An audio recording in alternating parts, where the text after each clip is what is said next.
You're watching the Action Sports Jacks 24/7 network. Now it's time for the Brent and Austen Show. We talked about it a lot, and now the day is finally here. Really, the start of 3 days that could change, once again, the future of the franchise here in Jacksonville, or at least contribute to it. And a new regime in Jags headquarters trying to figure this out and navigate the 2025 NFL Draft. Welcome to Jags headquarters, everybody. We are at the Miller Electric Center right next to Everbank Stadium. The party today will be at the Lemon Bar. That's where Austen wishes he was going to be right now. Just that's like home. Oh man, it's literally right next door, man. Just a little bike ride over there. For sure, wish I was over there, but at the same time, I'm sure they'll be at max capacity and don't want to deal with a lot of crowds and shoulder bumping, especially with my size, when I'm trying to get a fresh cold brew. I figured you'd have like a name at the bar over there by now. I mean, if I was actually going to go over there, I'd probably just wear like a camel pack and just kind of put it in the back, man. Just put a couple beers back there and just sip from the straw. It's great to be where it's all happening, and today we've got you covered really until midnight with Action Sports Jacks, CBS 47, Fox 30, right here on the network. We're going to utilize this network to our advantage and to your advantage as well throughout the day. From Jacksonville to Green Bay. Brent Martineau, Austen Lane, Jason Hamby back in the studios, and we will have Mark Lamping here, and he'll explain a little bit why the draft party is not here. And quite frankly, we can visualize why the draft party is not here. Yeah, good amount of construction going on, huh? Yeah, trying to find a way to get in here was a little more difficult than I anticipated. So I totally get why there will be no draft party here tonight. By the way, nice throwback shirt there with the Jaguars movement. Man. That's a 2012er. I think it's a 12er. Yep. You got Brad Meester, Evan Britton, Eugene Monroe, Mike Brewster, and then Guy Wimper, man. Went back to the shirt. Tell me about the sunglasses. I think they keep the sun on my eyes. You know, they're doing their job. It's a little fancy, I guess you can say there, Hamby. But with this shirt right here, I think the kids call this vintage now. Vintage, that's what it would be. That's very good. All right, well, here we go. We'll have Tony Boselli, by the way, stop by around noon. Nice. We have a conversation with Brenton Strange, so we're packed throughout the day. Later on TV, we visit with Brian Thomas Jr. Ross Madison's going to be over there at the draft party. Again, Green Bay to Jacksonville, partnership with our official stations with the Jacksonville Jaguars. We'll have J.P. Shadrick part of it, Brian Sexton part of it, of course, our entire Action Sports Jacks team. Austin's done some TV work for us today as well, and yeah, it's Happy Draft Day in Jacksonville. Will it be one? Okay, where we stand right now, we ask this question when we get here tomorrow. This is what we asked yesterday. Mm-hmm. What will it look like for the Jacksonville Jaguars? Plenty of rumors flying around about what they'll do with that number 5 pick. Mm-hmm. Plenty of odds still in the favor of Ashton Jeanty for the Jacksonville Jaguars to get him, but he's the chess piece here too. Will the Chicago Bears move and try to go get him? Could the Raiders really covet him that much that they want to move up a spot? Could the Jaguars, according to Ian Rappaport, be at least interested in the idea of moving up to get Travis Hunter at number 2? Mm-hmm. Seems like every rumor is on the table, Austin. Fact and fiction, who cares? That be damned today. Yeah. We'll just see what happens over the next 12 hours or so. No, you got to wait and see what happens, right? And, I mean, listen, I guess if you're a new GM to this whole game, if you're a new coach, if you want to make the biggest splash possible, you trade up to get Travis Hunter, but I just feel like that's going to cost too much, especially from a team last year that didn't win a lot of games. It's all about finding the right guys, but it's all about maintaining your capital. So I can visualize them trading back a little bit if a team's super interested in Ashton Jeanty, like the Chicago Bears, if the price is right, or I think they take Ashton Jeanty. I know what you think you would see them doing, but you just said something pretty interesting. James Gladstone said, we're going to be bold. Sure. Shad Khan has said we're going to be bold for a long time. Like he's ushered that. He wants to be that. I don't know if they've been that as much. Maybe they've tried to, but it hasn't worked out in their favor. This would be a bold move to be able to move up to number 2 and put Travis Hunter in play. And I'm not telling you it's going to happen. I think Rappaport really couched that report as well. Mm-hmm. But at the same time, we've wondered about it too. Why not, right? Like if you really covet a guy, would you go get him? You'd have to give up a lot. Mm-hmm. Is he worth going to get? Is he the best player in the draft enough to tempt you to at least make the phone call and see what's up? Well, I don't know if you can even say he's the best player in the draft, because I think you can say Abdul Carter might be the best player in the draft. And if we're talking about getting, trading up for Travis Hunter, I mean, you're talking about sacrificing another first-round pick next year. It's going to be, including your first-round pick this year. It'll probably be a second-round pick, maybe a third-round pick, a couple second-round, whatever the case may be. it's going to be a lot of capital, I feel like, to move up just a few spots to get him. So if you're asking me, is he worth it? Once again, then it comes down to the conversation of how do you plan on using him? And I think realistically, if you use him on defense and interchange him on offense every once in a while, would that be worth it? Possibly, but I feel like you can get a good wide receiver in the second or third round as well. Well, yeah, and I know you like from Luther Burden to others that we tried to pick yesterday in our mock draft, but I'm going to stay on Travis Hunter just for a moment and at least entertain the idea of moving up to 2. I don't think it's likely, but I think the idea of it's interesting. And I've been a big fan of moving up. Like if you go back to the Jags when they got back in for Devin Lloyd, I thought that was awesome. Sure. I thought the Jags, they had 2 picks in 2021 when they got Trevor and Travis. Mm-hmm. And then they got Trayvon Walker in 2022. And you're like, hey, go back and get another one, right? Yeah. That was a fun day. First of all, I like it because it's kind of a fun day. But also, I like the aggressiveness. If you listen to me, I'm tired of draft picks in a way. Like, I don't need the accumulation of draft picks. I get it. I understand the more darts you throw, all that stuff. That has not – the Jags have had plenty of draft picks in the last 15 years. Sure. And that hasn't changed everything. Now, can this regime be different? Sure, they're going to think so. We hope so. But I also think you need blue-chip players. You need really good players, and we just witnessed that with the Philadelphia Eagles. What they've built, they have really good football players. I bring up San Francisco, and I know they didn't win the Super Bowl, but they've contended for 4 years in a row up until this last year with the opportunity to win the Super Bowl, and they have a ton of blue-chippers on their roster, or they did.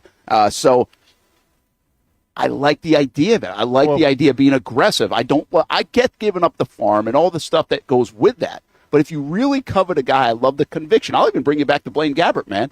Like, I like the fact that they moved up and said, we like this guy. They were wrong. Mm-hmm. But at least they were convicted to say, we're moving up and we like this guy. This is our guy. We're going to go get him. If you like a guy, you covet the guy, you trust your process, and he can be a game-changer blue chipper for you, and it does work out, well, you don't give a damn what you give up at the end of the day. Nobody's asking you about it. Julio Jones is a good example. He's a good example, but did they ever win a big one with Julio Jones? They won the big one with the Philadelphia Eagles, but with all their blue chippers, they let their blue chippers fall to them. It wasn't like the Eagles tried to trade up, sacrifice all their capital to get a said blue chipper. They kind of just, Jalen Carter fell because maybe some off-the-field stuff. No problem. Eagles said, we'll take him. Jordan Travis kind of just fell in their lap. No problem. We'll take him. When you talk about how the cornerback... They did go get A.J. Brown.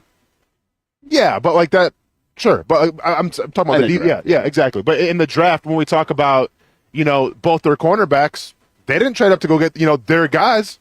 They fell to them. Yeah. So I understand, I get the intrigue to trade up for Travis Hunter because this guy's a unicorn. He could be a generational talent, if you will. But I also think, you can get a guy in the first round who can still be a great talent for you, a blue chipper, without being Travis Hunter. You can still get a guy in the second round that can still be a blue chipper. And, if we've seen how the Rams and James Gladstone have gone about things, you can get a guy in the third, fourth, or fifth round and maybe be a blue chipper for you as well. Yeah, the interesting thing what it tells me, if you do covet Travis Hunter, mm-hmm. I think you covet him as a wide receiver. And the story in Cleveland is they do covet him as a wide receiver, and then they'll play him at corner at some times. Okay. So I think, is that a little bit of a tell that if the Jags, let's just say they were interested, again, phone calls might not happen, all the rest. Sure. Because Cleveland might not want to move off it, honestly. Sure.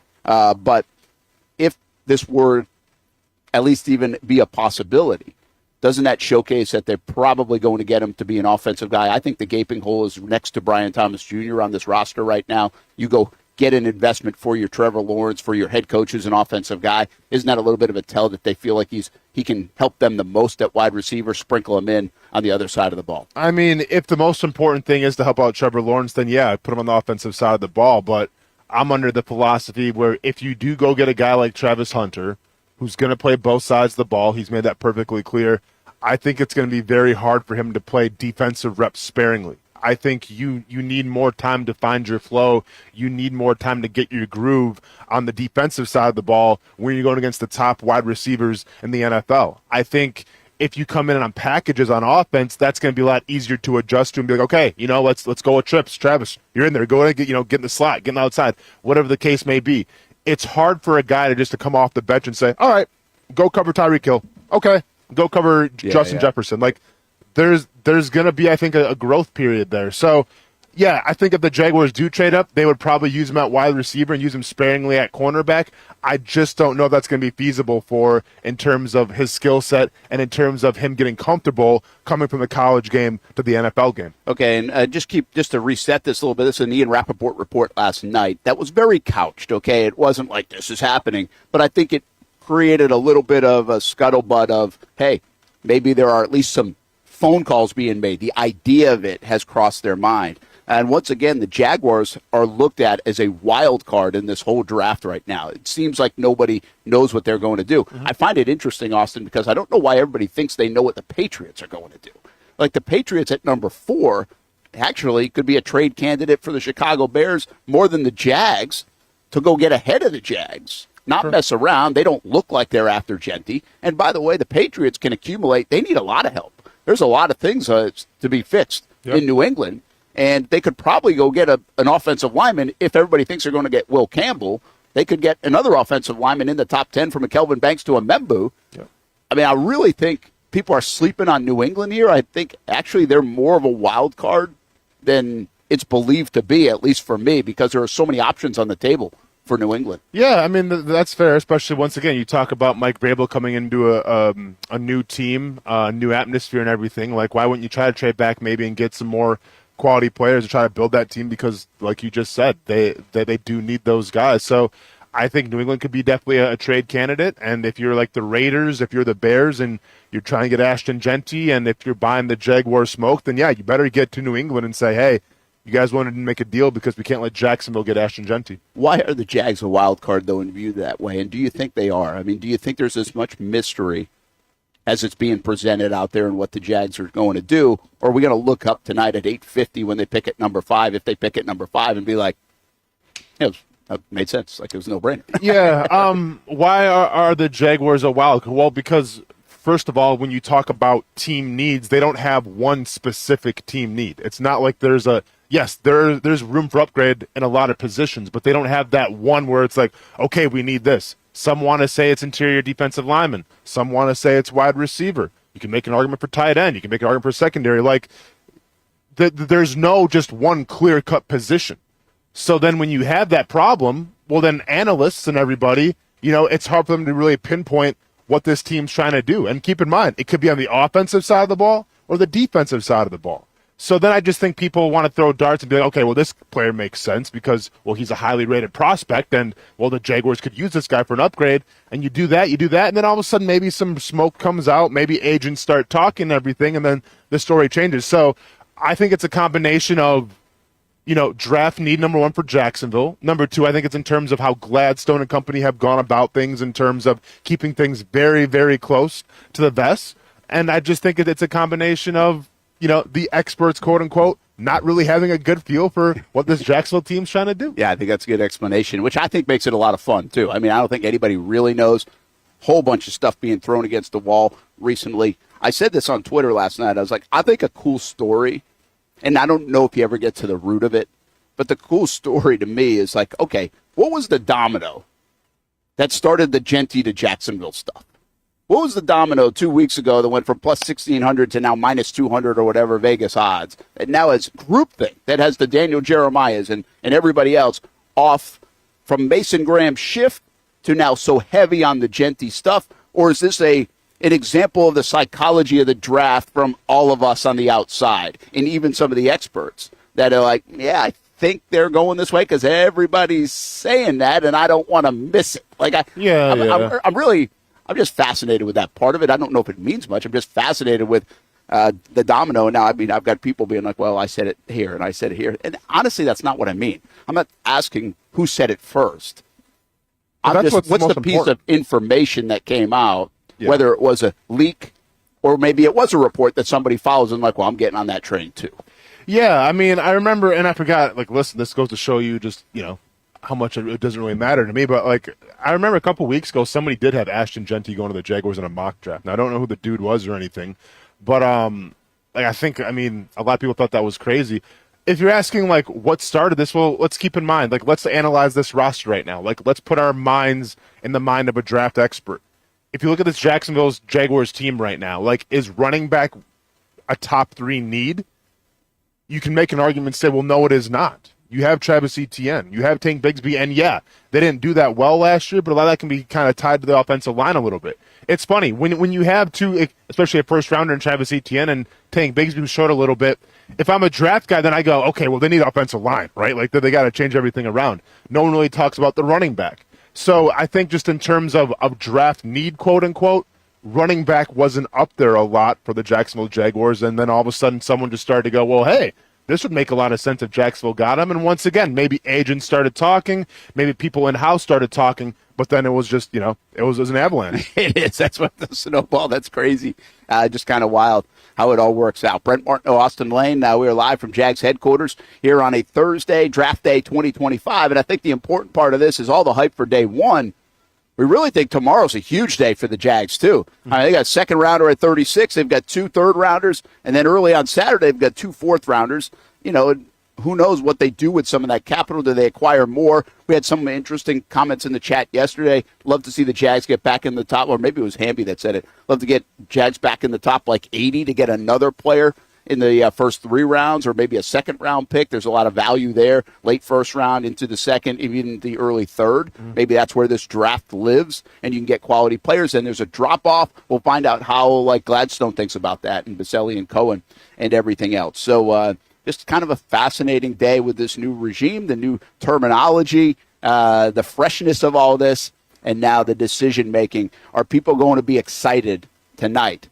Or when you have this, when you have a different kind of way of thinking, do you leave tonight scratching your head a little bit and not as excited? Do we end up with a player like you would say is Jalen Walker, and you're like, huh? Right? Yep. Or I would say Membu or Will Campbell, huh? And do we end up with something like that? They might end up being right. We're just not as crazy on the fanfare side of it because we don't see it the way they see it. I think there's a possibility for that tonight, even with all the momentum for Jeanty or a McMillan. Yeah, I mean, this comes down to living in a like a fantasy football world where you want to see immediate production. You want to put it to the stats and say, all right, this is the guy we got in the first round. Now let's watch him go score touchdowns, right? So I think if you draft Ashton Jeanty, and once again, is it the biggest need of this team? Probably not, but I think fans would be the most excited to get Ashton Jeanty. If you get a guy like Tet McMillan, once again, I think if you get him at number 5, fans might be a little leery about that, but if you trade back with a team like Chicago or wherever the case may be, and you find Tet McMillan, after 10, whatever the case, yeah, I think fans could be excited about that. Maybe not as excited as Jeanty, but fans would be excited about Tet McMillan. If you get an offensive lineman, yeah, I think that kind of takes some of the luster off it a little bit. Maybe fans would understand it, right? You got Tony Boselli, who we all would assume would be one of the best evaluators of the offensive tackle position or offensive lineman position, but it still doesn't do much, I think, for the fan base because, well, it's a very unsexy pick.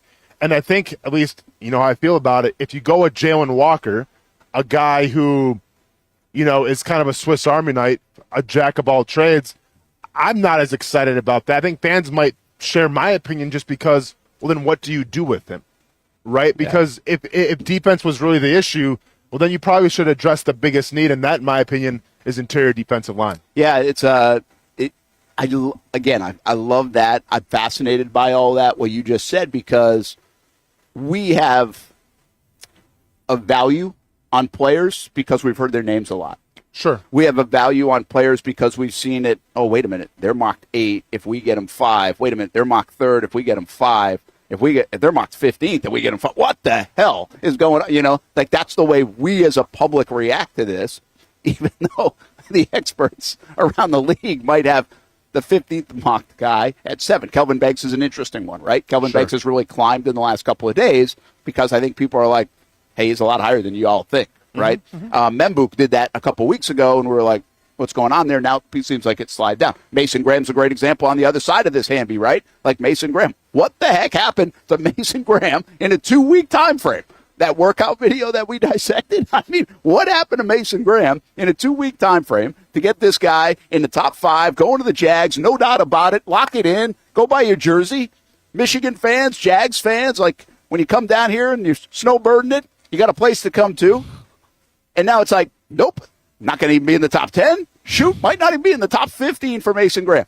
Fascinating just fascinating the way the psychology of this happens from the outside, although inside, it was always the case maybe that Mason Graham wasn't going to be a top 10 pick, Hamby. It could have been. And look, in the last week when Jeanty's really risen up the odds and he's been the talk of the town, one of the thought exercises that we've done that we've had fun with was this one. Is Jeanty going to get you that yard on 3rd and 1 more than Mason Graham's going to stop the opposing running back on 3rd and 1? Well, Daniel Kilkenny just said in the chat, and I love to hear y'all's thoughts. He said we lost more games last year because of our own or because of the opponent's running game, not because of our own running game. So where do you think? Because we're trying to balance, right? Whether if you're a guy who's between Jeanty and Mason Graham, and you're trying to figure out which one's the biggest need, then you're between, do we need more interior to stop the run and to get a little interior pass rush, or were our running backs and our offensive linemen really the biggest issue last year? And Kilkenny says we lost more games because we couldn't stop the run, not because we couldn't run the football. You agree with that? I mean, yeah. I think that was the biggest issue last year was on defense, and it's the trenches, obviously, interior defensive line. And this is the thing with Mason Graham. Obviously, I made my stuff known. Like, if you get Ashton Jeanty, more power to you. And I get Mason Graham has been kind of sliding down boards now, it seems like a little bit, but I still think he's a hell of a player. I remember when I talked to Coach Tim Polisek at North Dakota State. He's the guy that worked with Tristan Wirfs back in the day at Iowa. And I asked him, Coach Polisek, I asked him, what made Tristan Wirfs so great? What makes him such a great pro? And he says it's simple. It's the contact balance.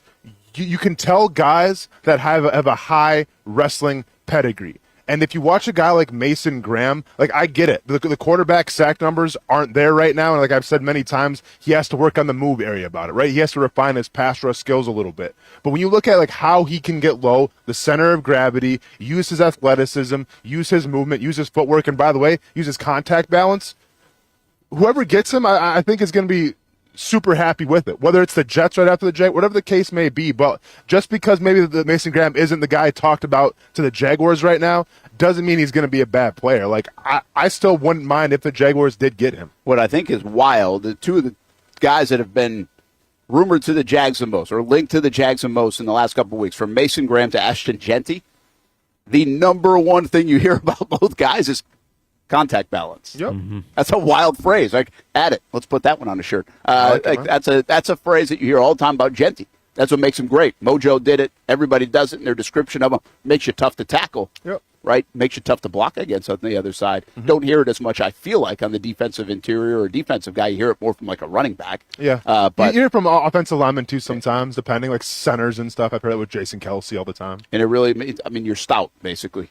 It means you're stout, but it's almost like the fluidity, right? It's like I said, if you watch Tristan Wirfs play, if you watch guys that have a big wrestling pedigree, you can just see that they move differently. Yeah. They can absorb the contact differently, and then Mason Graham definitely fits that mold. Yeah, people love the idea that he was a wrestler. Yeah, as really they should. For those kind of reasons. All right, let's do this. We're going to take a timeout. Brent Austin Show, live from Jags headquarters at the Miller Electric Center on the Action Sports Jacks 24/7 network. Got a busy day all the way until midnight here. From here to the draft party at the Lemon Bar in Jacks Beach to Green Bay as well. We've got you covered here on a draft day 2025. We're excited about it. Hope you are too. Mark Lamping, the president of the Jacksonville Jaguars, joins us next. A lot happening here. We can see the cranes. We can see the construction crews. What's the latest on the stadium?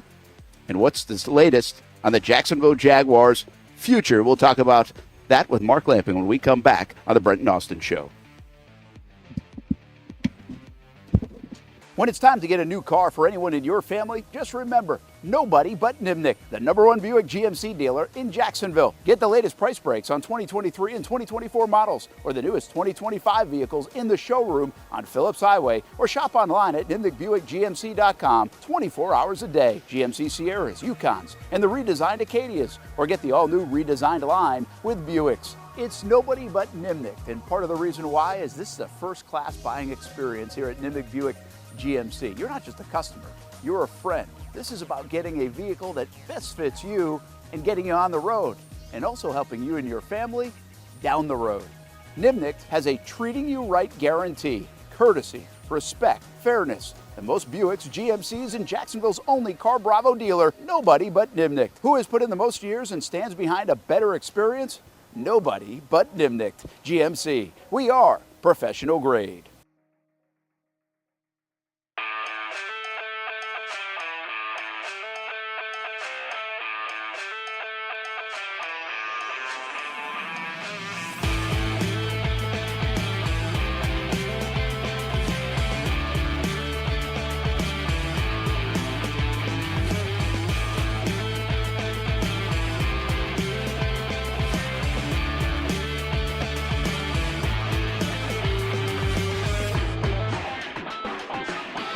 Action Sports Jacks is the biggest brand in Jacksonville, and we're excited to add another partnership for this team's biggest season yet. Action Sports Jacks 24/7 is now the official streaming network of the Jacksonville Sharks for their 15th season.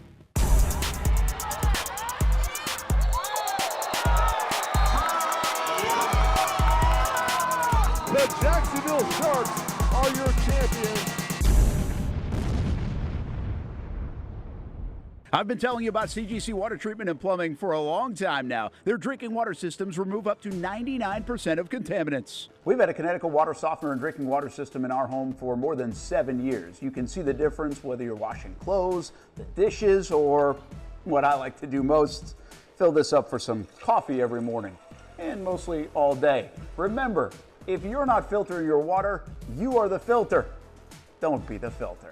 Right now, you can get a free Connecticut reverse osmosis system with the purchase of a Connecticut Premier Softener. The experts at CGC Water Treatment and Plumbing will test your water for free and determine your water score. Don't know your water score? CGC will find out and recommend the appropriate Connecticut water treatment solutions so you can improve it. Call 904-552-1242 or visit cgcwater.com. Ask about our 90-day love it or leave it guarantee. CGC Water Treatment and Plumbing, an authorized independent Connecticut dealer. Florida license number CFC 1432579.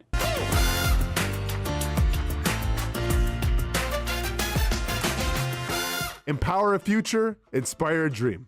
It's a bold but simple mission for the Jacksonville Police Athletic League known as Jax PAL. Help the next generation of kids in Jacksonville shape a brighter future.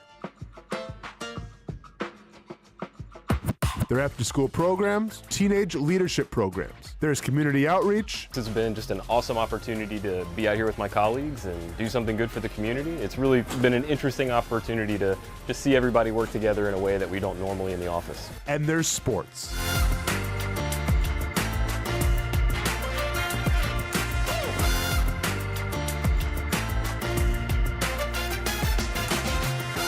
There are also ways you can help the next generation with a donation of any kind. Just visit jaxpal.org to get more information. Empower a future, inspire a dream with Jax PAL.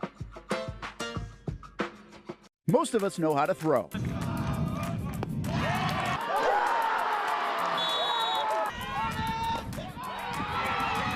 But you need to know what to throw. I'm not talking about footballs, baseballs, softballs. We're talking about those items you need to recycle. Republic Services explains it easy. Recycling simplified. 1.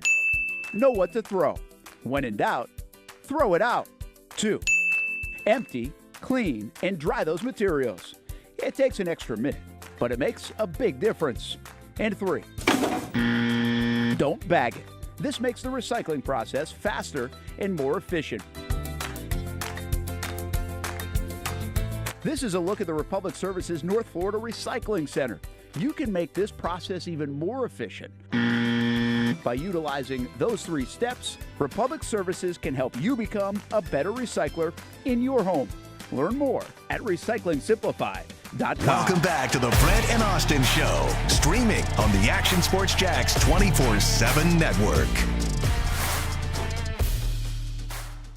Well, there's a look at Everbank Stadium just a short time ago, and I think that video is rolling. It's not just a picture, and you've got some construction going on right outside Everbank Stadium, and we knew that. There was going to be construction after basically the season, but even like Monster Jam was the last event inside Everbank until the football season in August, and we now know the timeline, and I think everybody's familiar with it. It'll be limited capacity in 26. 25 will be full go. And then 27, well, that's the news everybody's still waiting on. Will it be Orlando, Gainesville, and certainly trending toward Orlando given some of the news out of Orlando the last couple of weeks. But it's not just outside Everbank. There's excitement here downtown because you've got the Four Seasons on the left and your new Jags offices there on the right. Those things starting to come to fruition early 2026 for the building on the right, a little bit later in 2026 for the Four Seasons Hotel in 2026 or on the left. So fun stuff in downtown Jacksonville. We've been waiting a long time for this. And, well, what's it look like over the next few years and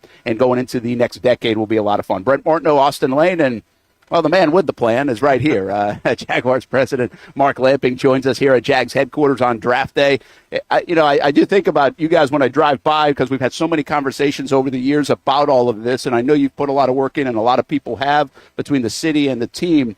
But it is fun to see the cranes. It's kind of fun. Construction's not usually fun to see, whether you're driving through it or anything else. But there's something about it that seeing action going on here, you can now envision what it might look like in a few years. You've got to be pretty excited about it. Oh, that's awesome. I mean, I'm not just excited for, the Jaguars and our fans, but more importantly, everybody throughout the region that will benefit from a vibrant downtown Jacksonville. And these aren't the only projects.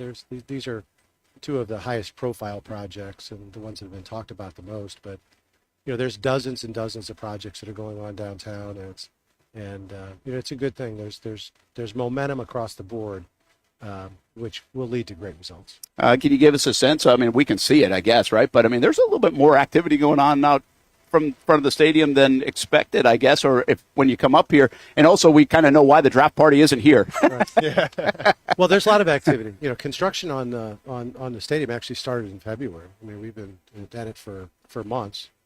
There's one crane. There could be as many as 4 within the next 30 days that's working outside the stadium. So most of the work right now is outside the stadium.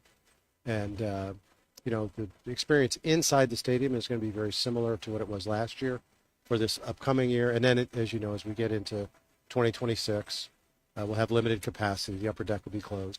2027 will be away from Jacksonville.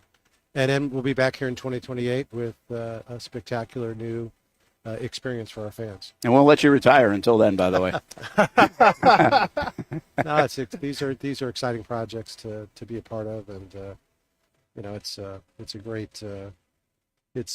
great time to be working for the Jaguars. There's a lot of optimism, there's a lot of enthusiasm on the football side, without any question. You can tell it's sort of night and day in terms of attitude, and then on the business side, we continue to have so much to do. So, Shad is in a very good way relentless in terms of his ambition, and it means there's something new almost every day. Mark, what I'm curious about, because you just mentioned a lot of great projects, happening in Jacksonville, and you're spearheading those, but also you're in the building too with football stuff, right? So how do you find that balance? What is that balance like for you between football operations, and then you have everything that's getting built, but also has that balance kind of changed with the new regime coming in? Well, first, none of this happens without the financial support and belief in Jacksonville from Shad Khan and his family. That's without question. Without that, none of this would be happening. As far as the football side is concerned, I joke it's I sort of come around sort of like the Olympics, like every 4 years or something like that. When there's a big change, and typically, if we have a period where we don't have a general manager, then generally I will step in to make sure that we're adhering to everything that the league requires and adding some input. So I was very much involved, particularly in the general manager search, a little bit at the end on head coaching search, but very much involved in the general manager search, and obviously alongside Tony and Shad and Tony Khan. And now I'm back to what I do most days. I'm not over here that often. I don't need to be over here that often. It's been a great sense of collaboration and cooperation. Now that this executive vice president of football operations position has been created, one of the responsibilities of that position is to act as a conduit between the business side and the football side. Because it's hard to expect the general manager to do that. Yeah. It's really hard to expect the head coach to do that. But Tony Boselli in that position a perfect fit for that because we've been working with him for years and years and years on the business side through the broadcasting assignments. What do you think as an EVP? What is Tony's greatest attribute so far that you've seen in this building when he ended up getting that title? Well, I think the most important thing is he's taking things off the general manager and the head coach's plate that aren't the most important things. Tony has picked up a lot of stuff that at the end of the day may not be directly correlating to, in the case of the general manager, identifying talent, acquiring talent, developing talent, disposing of talent. And as far as the head coach is concerned, if the head coach is spending a lot of time on anything that isn't focused on delivering wins on the field, then you could argue that that's sort of wasted energy. And Tony has absorbed all that. He's doing a great job in terms of administering and managing those responsibilities. But the biggest benefit is it's now freed up both James and Liam to be more focused on those things that are ultimately going to decide whether they do a good job or not. Yeah, and I love that. But when that press release came out, it said, hey, Tony's going to be in charge of this. I thought that was terrific because I think you're right. There's a lot going on in a building. It's a lot when you're the CEO of all this stuff in a huge business and where winning really matters. So I love the way you guys have prioritized and organized this regime so far. And, hey, now we get to see if it all works. And a lot of that starts tonight with the draft. How much is the business side? How much do you over the years say, I wish they would take that guy? We know there are a couple of guys in this draft now could help sell some tickets and get you excited branding wise. Genuinely, do you that would be nice if they got that player? You think about that, but after all my years of experience, the one thing that can sell tickets more than anything else is winning football games. So whatever that combination of players are that can deliver a sustainable football team that's constantly competitive, that our fans can be proud of. That's the best result. Absolutely. Tell us a little bit more about the draft party and how you obviously had to think outside the box, right? To go over there, Jack's Beach and the hotel and obviously the Lemon Bar. It's not a huge place. Looks like you've done a nice job. I've seen some pictures and designing that for tonight. What's tonight going to be like for the fans? Well, let's first, with the location. It's not at the stadium because we can't have it at the stadium. It's not at Daly's place because there's construction going on outside Daly's place. It's not at the baseball grounds because they have a game tonight. And it's not at the arena because they got a big concert tomorrow. So we looked at all the options around here. And, we have historically almost always done the draft party by the stadium. There's only been one occasion since I've been here, and it happened early on. I think it was Town Center. 2008, which is a town center. Yeah. And then this time we'll be taking it out to Neptune Atlantic Beach. And, we have fans throughout the entire community. We know there are some limitations in terms of doing it out there, but, it'll be a great experience for those people that choose to go. And it's somewhat the price of progress. Yeah. I guess is the way I would look at it. And, we're excited about it. That experience has always been a good one because you never really know what's going to happen. There's, the programming starts at 6. The Lemon Bar is open before that, and it should be fun. It'll be not as big as we typically have, just because we can't accommodate that same level of people, but. It'll be a great event. It looks like the weather's going to be perfect. We've got a beautiful day by the beach as well. And just to let you know, I know you guys, or not you, just to let you know, but let everybody else know, I know you guys years ago explored hosting the NFL draft someday here. So a lot of this construction, right? Like maybe down the road, you set it up to where you could host it. And just, I need you to potentially host it someday because like 6 years ago on our show, I made a bet that they will host the draft someday or I will take 8 people out to Ruth's Chris. So it's going to be an expensive thing if we don't host a draft someday for me. I know it's probably expensive for the Jags, but I'm a little bit more worried about my wallet. Can we still see that someday down the road? I know it seems far off, and I know it's been put on the back burner, but any day that to host a draft here? I don't think there's any question that once the stadium gets done, the Four Seasons gets open. Keep in mind, we've already invested, along with the city, in the infrastructure here at the Miller Electric Center. And this would be a very unique location to be able to host a draft. You have 2 indoor fields, and You've got the stadium. You've got a lot of parking lots out here where you can build temporary structures, much like they're doing up in Green Bay. So I don't think there's any reason why Jacksonville can't be a very, very strong candidate to host a draft, and we'll certainly be pursuing that very aggressively once we get these pieces in place. Yeah, I've been to a lot of the draft places. This would be an ideal place. I mean, we're set up very nice to host a draft someday down the road. That's why I was confident enough to make that bet. Now, I think you had like 12 years to. I know, I did. I might have to extend it. You might be behind the 8 ball a little bit. I might have to extend it. I'll be taking a prime rib or maybe like a tomahawk or something like that. Well, I tried to get it into the city deal on the stadium renovation. But I don't think I was able to slide that in. Yep. Price of progress you mentioned. There's been a lot coming out of Orlando lately. Where are we at in that decision, Orlando, Gainesville, and are some of these moving pieces for Orlando showing the willingness that they would love to have the NFL in 2027, much like I'm sure Gainesville would like to as well? Yeah, but there's been a lot of talk about Orlando because as part of their bid to host the Jaguars, it required some governmental support.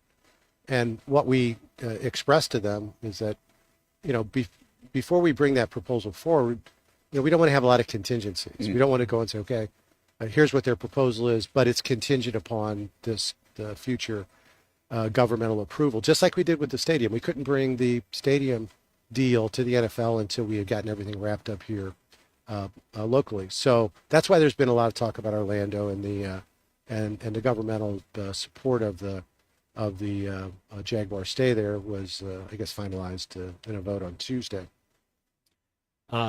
But that doesn't necessarily mean anything other than it's meeting one of our objectives. Our objective from the very beginning was to make sure that we had a partnership with whoever owns the stadium, and that both of us had mutual opportunities to succeed, and that we were both focused on the same things, that our interests were aligned. That partnership already exists with the University of Florida. The University of Florida is a big supporter of the Jaguars. We're a big supporter of UF. I think it's very evident what we think about the importance of the Florida-Georgia game being played here in Jacksonville each and every year. And that partnership has been in place for a number of years.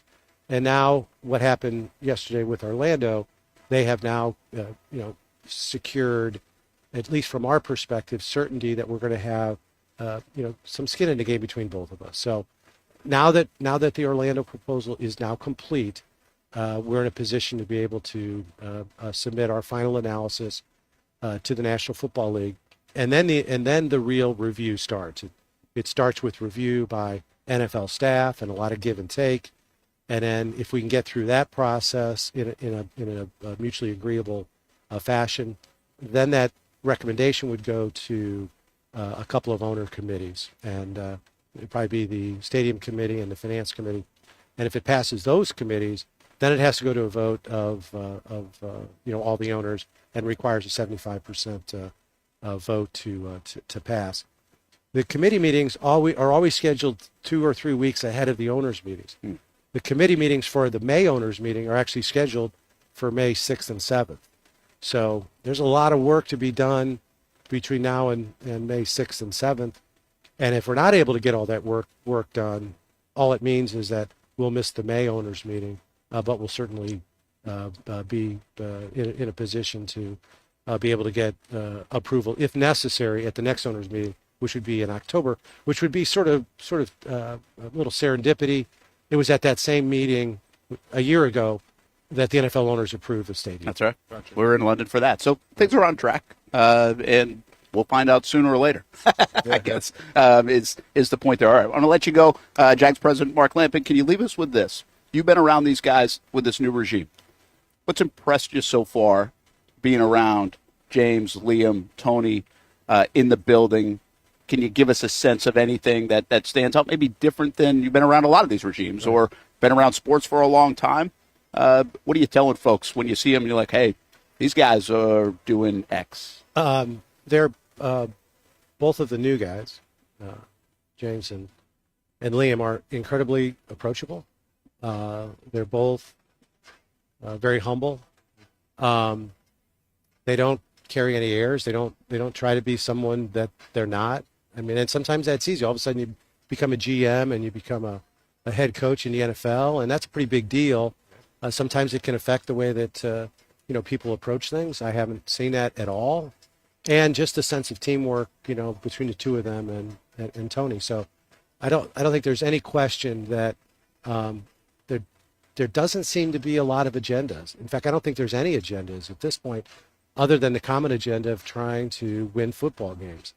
And if that can continue, and I'm sure it will, that's solving a big problem. So if everybody's on the same page, everybody's focused on, the most important thing, which is winning football games. Nobody's worried about hurting people's feelings by expressing a contrary opinion. Sure. And people aren't fighting over themselves to pat themselves on the back. And, if that process can continue, and I'm sure it will, I think there's every reason to be really confident about the future. Well, we're excited about it. Mark Lamp, excited about everything going outside the building? Excited about everything going inside the building. Should be a fun night here at Draft Day 2025. Jags have the 5th overall pick as of now. I mean, as of now, right? They're still a 5th overall pick as far as you know. But this is here. I can tell you, the best thing about this whole process, and I'm talking about going back to the draft in 2012, which would have been the first draft I would have been a part of. Yeah, the same thing has happened every single year. I have no idea what's going to happen tonight. You're in to the be dark. quite honest, Staying consistent. I sort of like it that way. That's a good thing. That means you're not tempted to say anything. That's right. I like it, man. We wouldn't mind that. Mark Lamp, thanks for stopping by. Thank you, Appreciate guys. Great to see you. Good to see you, man. Take care. Thank We'll you. take a time out. Brent and Austin Show live from Jags headquarters. Busy day, fun day here. Draft Day 2025 from Jacksonville to Green Bay. We've got you covered on Action Sports Jacks all day long. Take care, guys. Thank you. Appreciate it. Are you about to graduate high school and haven't decided on what you want to do when you get done? Well, one option is to apply to become a student in the Electrical Training Alliance of Jacksonville. Their program offers structured classroom and online training, along with on-the-job training so that you can earn while you learn. Still not convinced? The folks at ETA Jacks are a tuition-free 4-year apprenticeship program. There is no tuition and no student debt. Just pay for your books and your fees. That's it. Now, speaking of pay, students, they start off making $40,000 per year, including benefits, and they graduate, get this, making over $80,000 per year, including those sought-after benefits. Now, that sounds pretty good to me, and if that sounds good to you, it should check off a lot of boxes. So head on over to etajacks.org and apply by May 15th. Again, the website right here, etajacks.org. Don't wait, apply today. People helping people. It's at the core of what Alive Credit Union is all about, and it's been that way for over 70 years. From the start in 1954 to today, the mission remains to inspire financial wellness and give you a financially fit lifestyle. Alive Credit Union and its employees are committed to not only serving their valued members, but also our community here in Northeast Florida. I had a chance to see that commitment firsthand as Alive partnered with our Action Sports Jacks 24/7 team to bring you Armada men's and women's soccer broadcasts. Inside the 18, it is a shot, and it's a goal!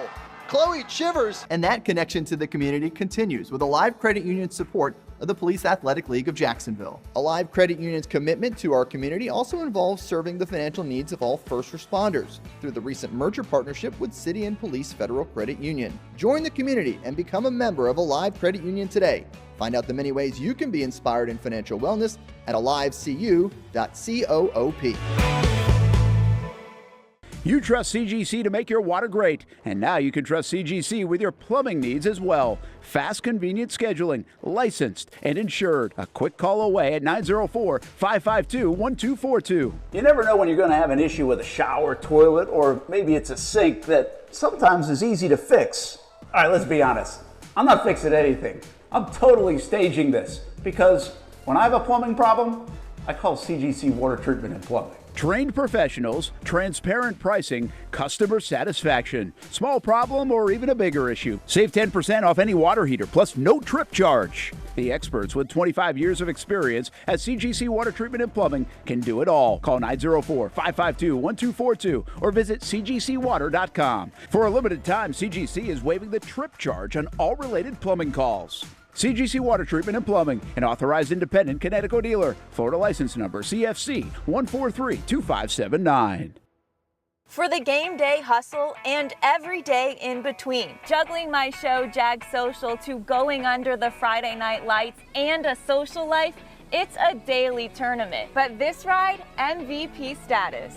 The all-new 2024 Lincoln Nautilus isn't just my car, it's my personal locker room, office on the go, and VIP lounge on wheels. Let's talk tech. My profile remembers everything from customizing my dash display to setting the ambient lighting and my signature scent. And wireless charging, essential for live tweeting scores. Whether I'm packing for a beach day with friends or heading to the gym, there's space for every passion. After dominating all day, this becomes my recovery zone. The massage feature is like having a personal PT on call. Life's a non-stop game, but with this ride, I'm always on my A game. The 2024 Lincoln Nautilus. Drive your passion. I'm ready to show my hand. Ready to take a stand. Wait on a sign above. And I am ready, ready. 'Cause I just live for the game.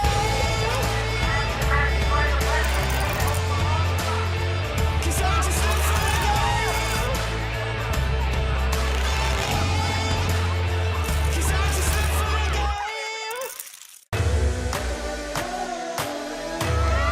The crowds for the tape. I got it. Iconic. I'm built to win. Back to back, I do it again.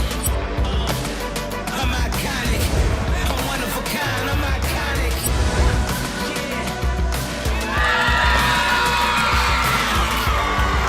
I'm built to win.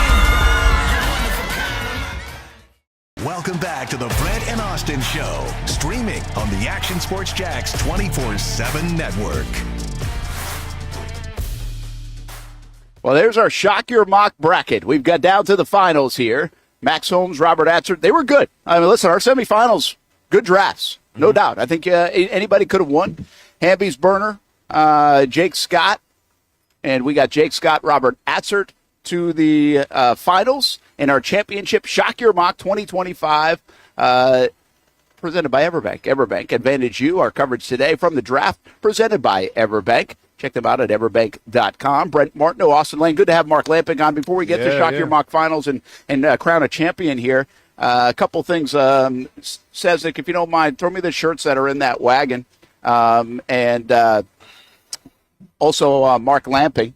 I thought Mark was great on Orlando, by the way, on all the construction. So an update on everything, which was cool. The timeline, which again, I don't really know what the rush is. I just feel like we thought potentially, hey, we'll know if they're going to Orlando, Gainesville.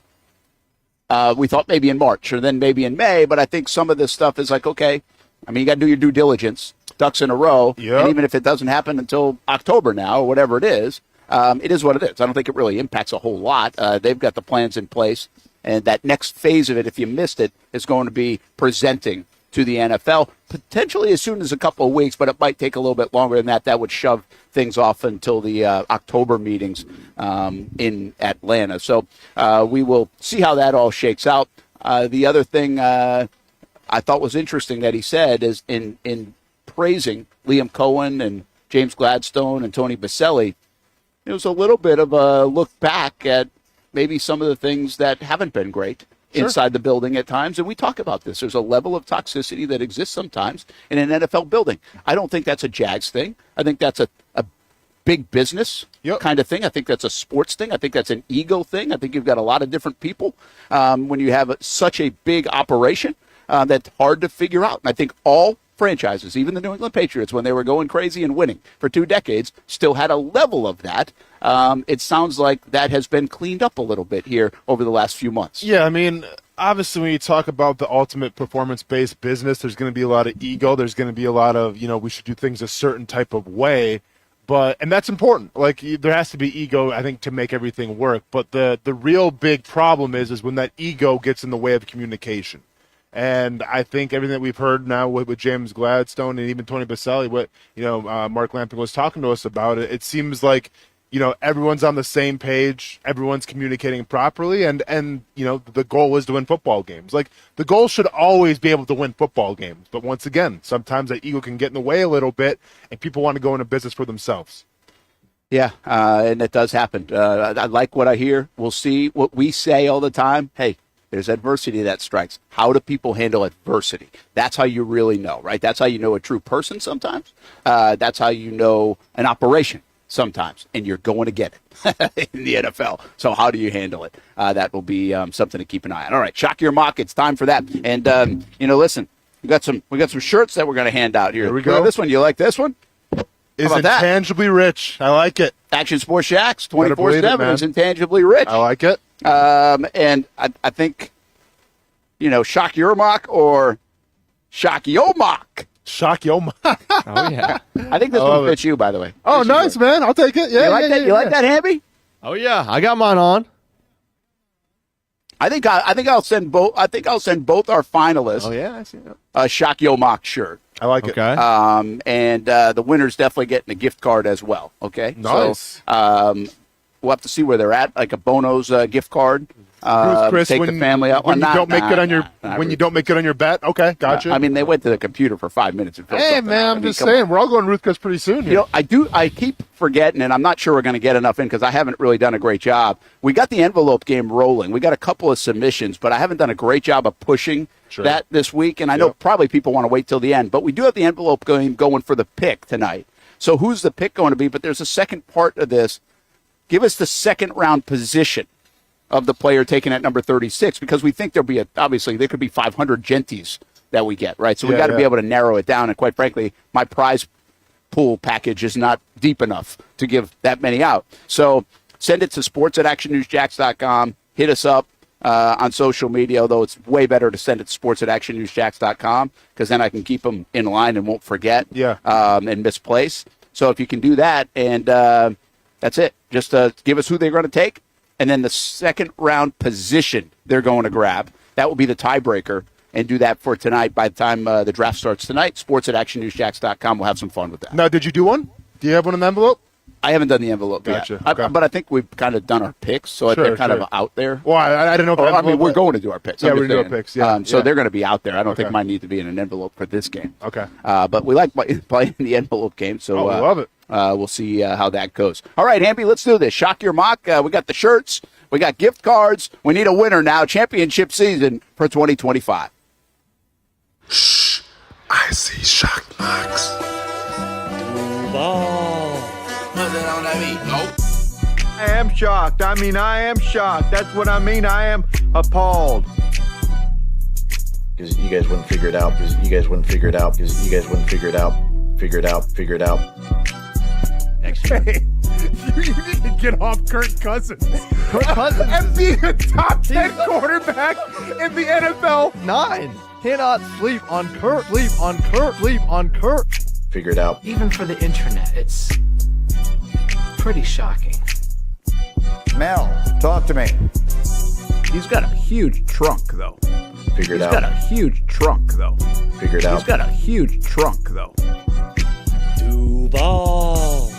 I feel shocked. Jack Chagrin. I feel shocked. Jack Chagrin. I feel shocked. Duval. With that, game on.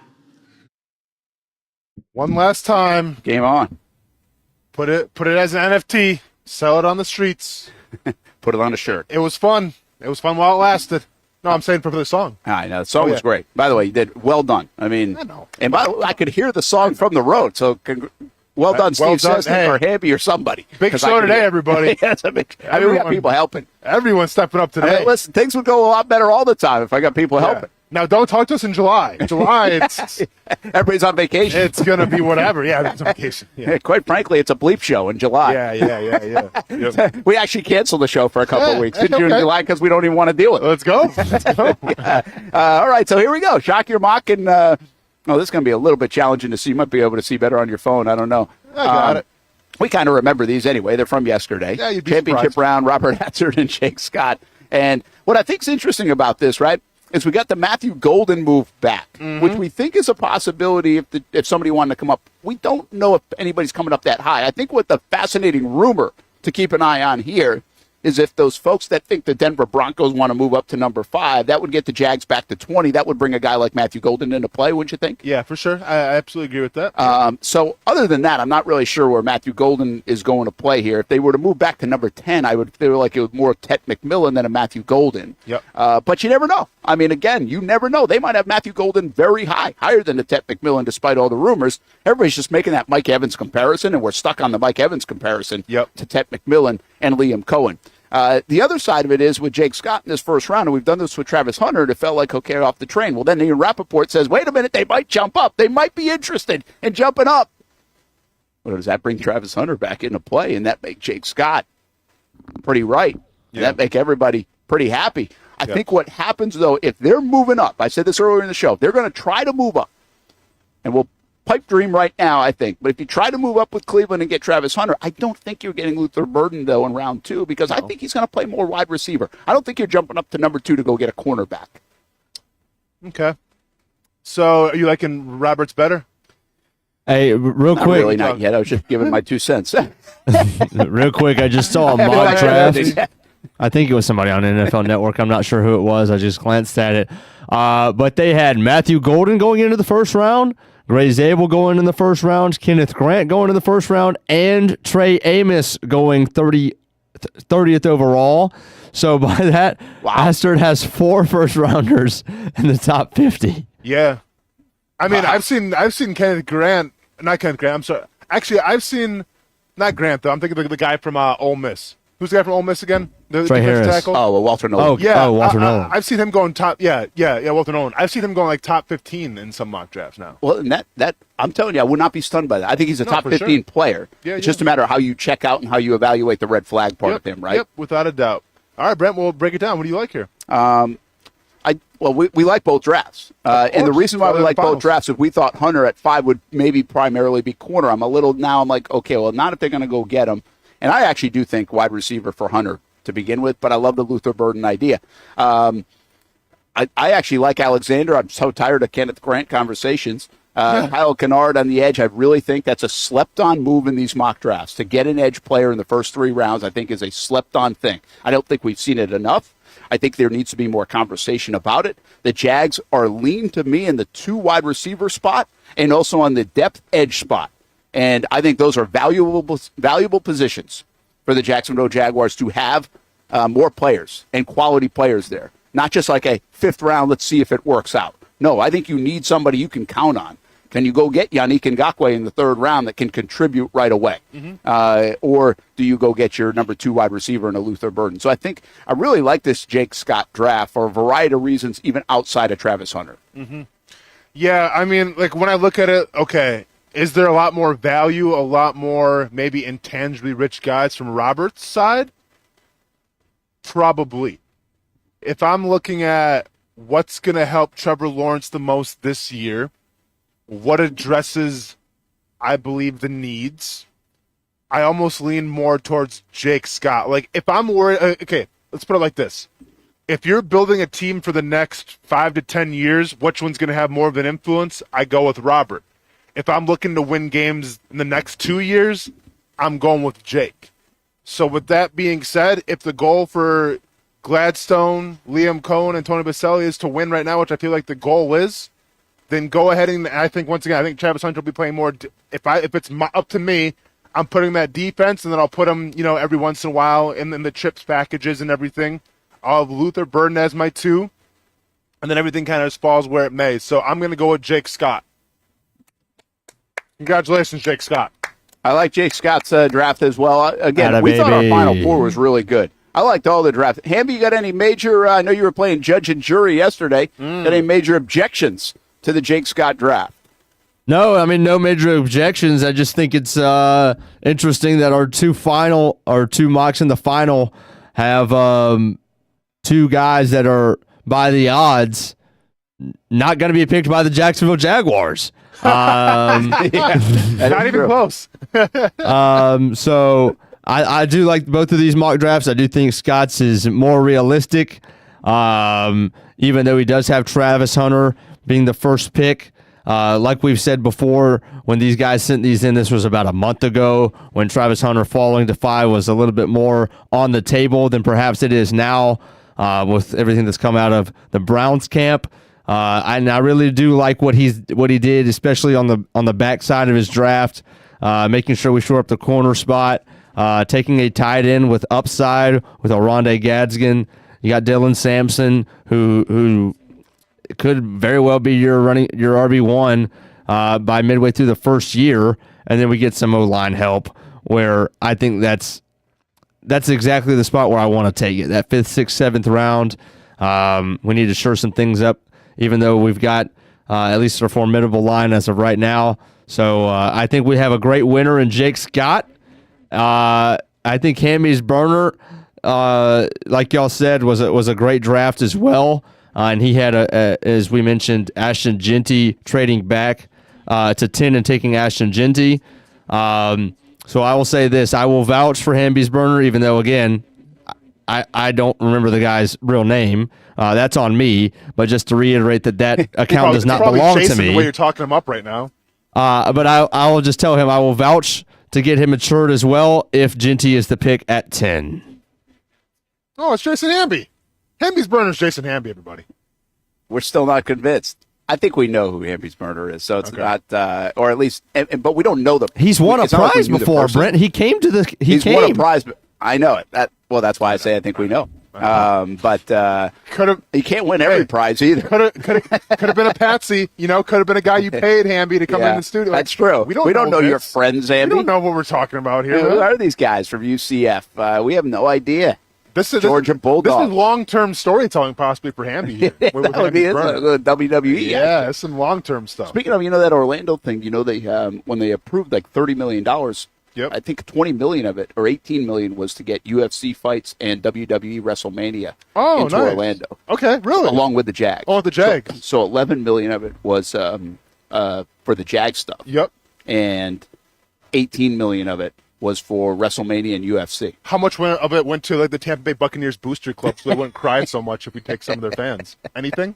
Did Mr. Lamping ask the permission or not? I don't know. Or are we just going to take what's ours? Yeah, probably. I think that piece will be interesting. Keep in mind, they might have a stadium something going on too, so this might be a little bit of a test run for when Tampa has to go maybe be removed for some time if they have to do that in a similar fashion. Well, don't make it sound like we're guinea pigs, Brent. Well, I wouldn't say guinea pigs. Okay. I think more trendsetters. We supply the blueprint, right? Yeah. And I think some of that was pioneers, Brent. Yeah, the deal with the city and the stadium deal here is different than a lot of others. Yep. And I think people called the Jags were like, hey, okay, how'd you make all that work? Sure. And I think maybe some might call, like Tampa might be like, hey, all right, we're watching how you're doing this with Orlando. Yep. So I think there is a little bit of okay. No, that's cool. What could we steal from Tampa today? Well, no, of course. And all I'm going to say is if it is Orlando and you sign the contract, you got to have Liam Cohen sign the contract and to just give a little smile to the camera when he does it. That would be good. Yeah. That would be really good. Yeah. Congratulations to Jake Scott. We'll send him a shirt, a gift card. We got some other shirts maybe we'll pass out along the way too. And from Intangibly Rich to Shakyo Mock to Game On. Why not? We've got more in the making too. All these fun phrases. Not for sale, by the way. Only for promotional purposes. Oh, you should start selling them, man. You should start slinging those I don't things. know if I could do that. I'm not really sure. I'm not really into stealing a line and selling it. But whatever works, right? I mean, if it works. You got to pay those bills. Maybe we'll be able to do that. Hey, a lot of reports have Chicago with a trade in place. Like, that's the thing I keep seeing today. Cool. That Chicago has a handshake agreement with somebody. Okay. Now, a lot of people assume that could be the Jacksonville Jaguars. What it sounds like is there's a lot more coming out of Chicago than we're getting to come out of Jacksonville or some other places around the league. Sure. More leaks maybe, more people willing to talk. What I don't understand is why would there be a deal in place? Let's just assume it's with the Jags or something. Okay. And why don't you just formulate the deal then? Like, what are you waiting on? Something better as you get a little closer? Yeah. Let the hours go by. Yep. Maybe negotiate a little bit more. That could be in place still. Yeah, without a doubt, because obviously if Chicago does announce that trade and Jacksonville wouldn't announce that trade, then they know what's up. Then all of a sudden they know that, all right, well, Chicago's going to take Jeanty. So like then you kind of tipped your entire hand. You know, I think it's kind of wild about this whole draft process is, the Bears have basically, everybody said they want Jeanty. Mm-hmm. Chicago's like, Jeanty. Okay. Well, that could be a smokescreen too. Maybe initially they thought Jeanty was going to make it to number 10. They really want to trade back. Because what you see out of Chicago, it's pretty wild. I think it's kind of funny. It's like, okay, they would like to trade up. They potentially will trade up I've seen with the Giants. I haven't really seen with the Patriots. I'm just arguing for the Patriots. I think I've seen with the Giants and the Jags. So trade up with the Giants or the Jags and go get Abdul Carter or Jeanty. So if it's with the Giants, it's Abdul Carter. If it's with the Jags, it's Jeanty. Okay. And then they're like, if they can't make those happen, they would really like to trade back. Gotcha. Like, yeah. Everybody wants to trade back, folks. It's I laugh at that part. That every time somebody says that, it's like, oh yeah, well, they would really like to trade back. Well, no crap, they would like to trade back. But there's no chess piece to trade back, and that's why I do think there's this underbelly of Jeanty. They're using him as the chess piece to be able, if they can dangle Jeanty, pump him up so much, get this storm going, which has been accomplished, as the only piece that could really entice somebody to move from Denver to Chicago or somebody else, because Shedeur Sanders no longer is that. A lot of people think Shedeur Sanders is going to drop out of the first round or get to 22 or 21 at the Pittsburgh Steelers. So supposedly, So I mean, I think this isn't just like a Jacksonville potential smokescreen. I think it could potentially be a Chicago Bears smokescreen too. Like, how much do they value X player, meaning Abdul Carter or probably Jeanty, to move up and give some more stuff up to go get him? And would it make sense? You can make the case it doesn't make a ton of sense in Jacksonville. Get two running backs with Bigsby and ETN. What about in Chicago to help Caleb Williams out, a player like Jeanty? Oh, yeah. Listen, any team that Jeanty's going to go on, he's going to improve your offense maybe more than anybody off the get-go. Obviously, the argument is he's a running back, right? So what is the shelf life going to be like?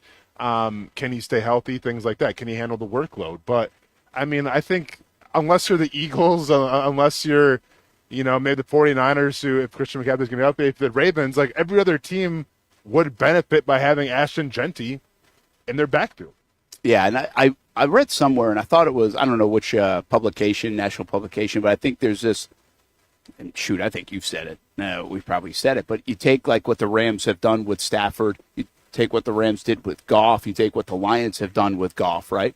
Yep. And you say, all right, we don't care if we have a quarterback that we really think can be elite. We're going to set them up for great success. Yeah. And Baker Mayfield just accomplished that. We've seen Goff accomplish that the couple of years that he's had. They've been able to run the football. We've seen the Eagles accomplish that with Jalen Hurts. And I think they've even done that to a degree with a Stafford, Sure. Been able to run the football. So, I don't want to say it's a turn. It's age old to be able to run the football. But I just feel like there's a little bit more momentum to say, how do we build our backfield that's really good to be able to take some of this off the quarterback, even though kind of the perception is, wait a minute, you're getting paid $275 million. Yeah. You should be able to do this on your own. Very true. It's almost, I feel like it's kind of like the Joe Burrow effect a little bit of what they've done with Cincinnati and Joe Burrow. But, yeah, Maurice Jones-Drew has talked about it. A lot of people have talked about it. Like, if you have a running game, that's only going to help your quarterback out. Yeah, I think Mojo actually brought it up the other day, most recent. We didn't talk about that coming off Mojo. I thought the Denver Broncos comparison wasn't a good one. It wasn't a good one, or what? No, it was. Yeah. I thought that was interesting. I was like, I hadn't heard anybody say that, first of all. Maybe they've been talking about it on a lot of things, but like, that's kind of a cool way to look at it, because you remember those 90s teams, Broncos, and Elway was so good, but you also remember they could run the hell out of the ball, right? Terrell Davis. And they could do the play action, everything else, and then that's what really allowed them to win, Yep. to get the Super Bowls. So I think that's really what it puts in your mind. It's like, you can have an elite quarterback, but you can still help the elite quarterback out with running the football and take the ball out of his hands sometimes. Of course. I think we've just been so ingrained in the NFL recently to say, hey, Tom Brady's going to throw it 45 times. Patrick Mahomes is going to throw it 45 times. Josh Allen's going to have the ball 83% of the time in his hands. Well, guess what? Josh Allen just had an MVP season because you took the ball out of his hands some more. Yeah.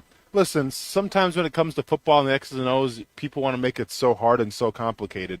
But at the end of the day, if you're on defense, the hardest thing to analyze is it going to be run or a pass? right? So if you're a defensive lineman, if you're a defensive coordinator, and you have to ask the question, okay, I mean, we've seen this set before, but we've seen him run it and throw it, like that puts that defense at a disadvantage. There's some teams out there that we can kind of get a read on what they're trying to do. Obviously, if the score is a certain way, you know what they're going to do as well. But I'm just saying from the get-go, from the start of the game, from a base package, if you don't know what they're trying to do, whether it's going to be run or pass, and use the play action, that immediately puts you at a huge advantage on the offense. Hamby, I want to go into the archives here in just a moment, but when we do that too, when I come out of it, and do me a favor because I don't think I'll find it quick enough. Let's call the 2022 draft up because I know it's Trayvon Walker to lead it, but just remind us who was in that draft for the Jacksonville Jaguars because I was thinking about this the other day. We're going to hit Brenton Strange conversation in just a bit, and Brenton, for the first year and really probably the first year and a half and maybe even 2 years for some people, Brenton's like, well, what was that? That was the second round pick that. Well, we're going to get a chance to see. Sometimes it takes a few years. And now, should it take a few years? That's a debate.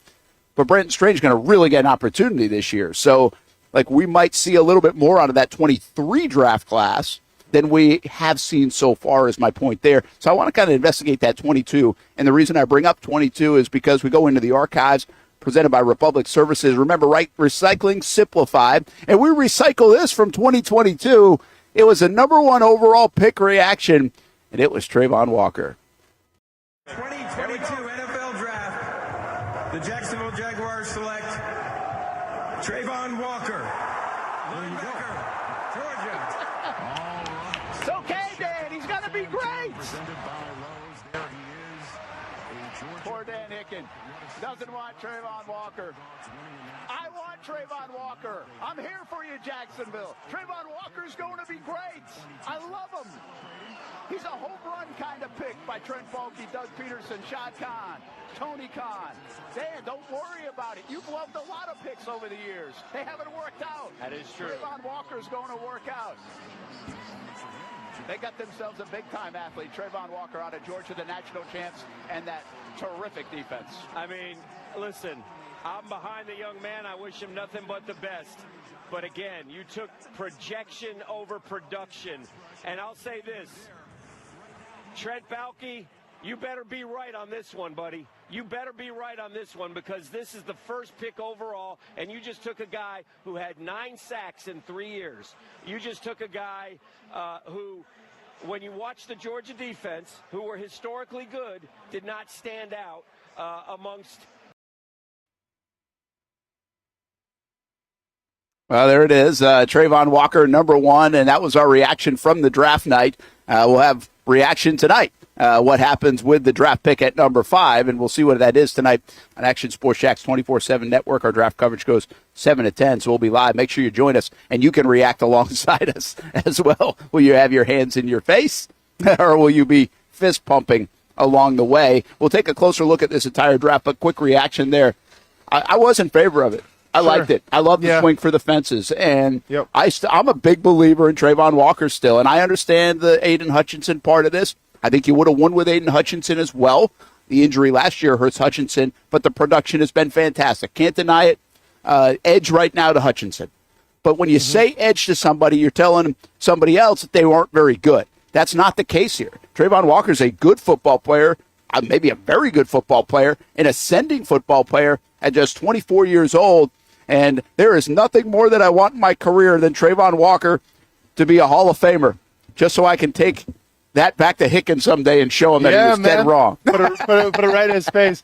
No, listen, I remember that draft well, and I was more on the side of Aiden Hutchinson just because of what you've seen. And I think this is kind of the biggest difference, and I spoke on this a little bit. I think if James Gladstone would have been here that year, I think Gladstone goes with Hutchinson.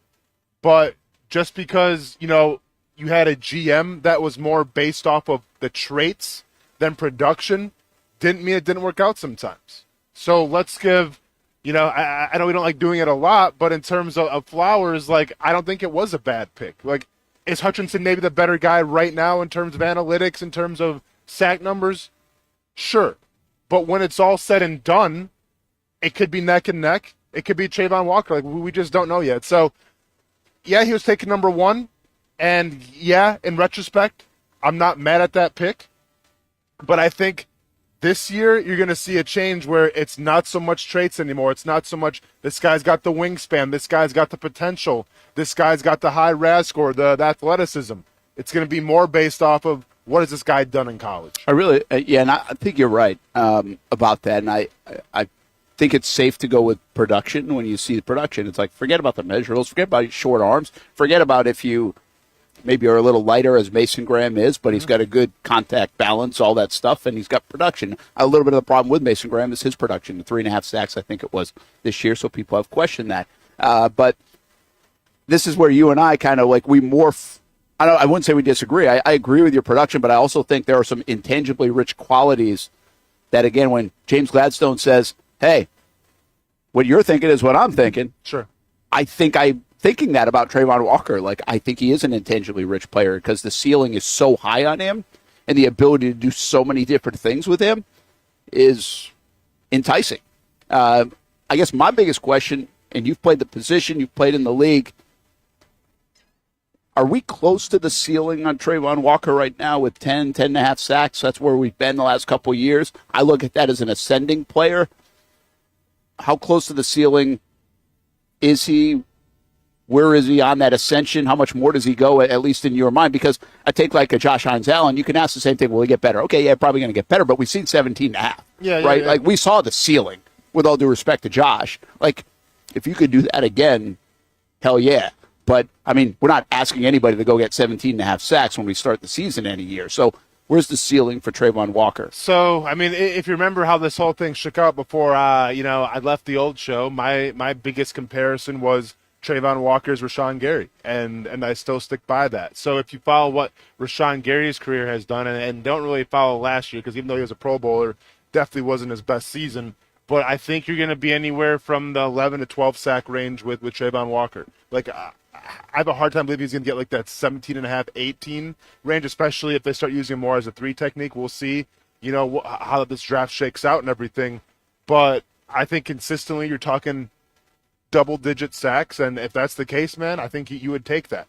Now, when we talk about him being intangibly rich out of college, yeah, I think we do disagree a little bit, because if you look at the metrics there, athleticism scored, no kidding. He was top 5 in athleticism. But in terms of production, he was 20th overall as an edge rusher. And that's the first pick of the draft. So I think if it was James Gladstone in that year's draft, I think he would have went Hutchinson. I'm not even sure what his production was, but it was a lot better than what Trayvon Walker does. So I think he would have taken Hutchinson over Walker. Well, you're looking at the rest of the draft here, and that's the other part of this. I think Trayvon Walker, part of him being at least as good as he's been, ascending, and we can like the player, and it's not a bad pick. It's also a save your ass in the draft pick in 2022. He's the only one saving this draft right now. I mean, Devin Lloyd has not lived up to it yet. Luke Fortner, we know what that is. Chad Muma, we don't talk about. Snoop Connor's already gone. Gregory Jr., I think he's gone. I don't think he's on the depth chart. Yeah, I think he's gone.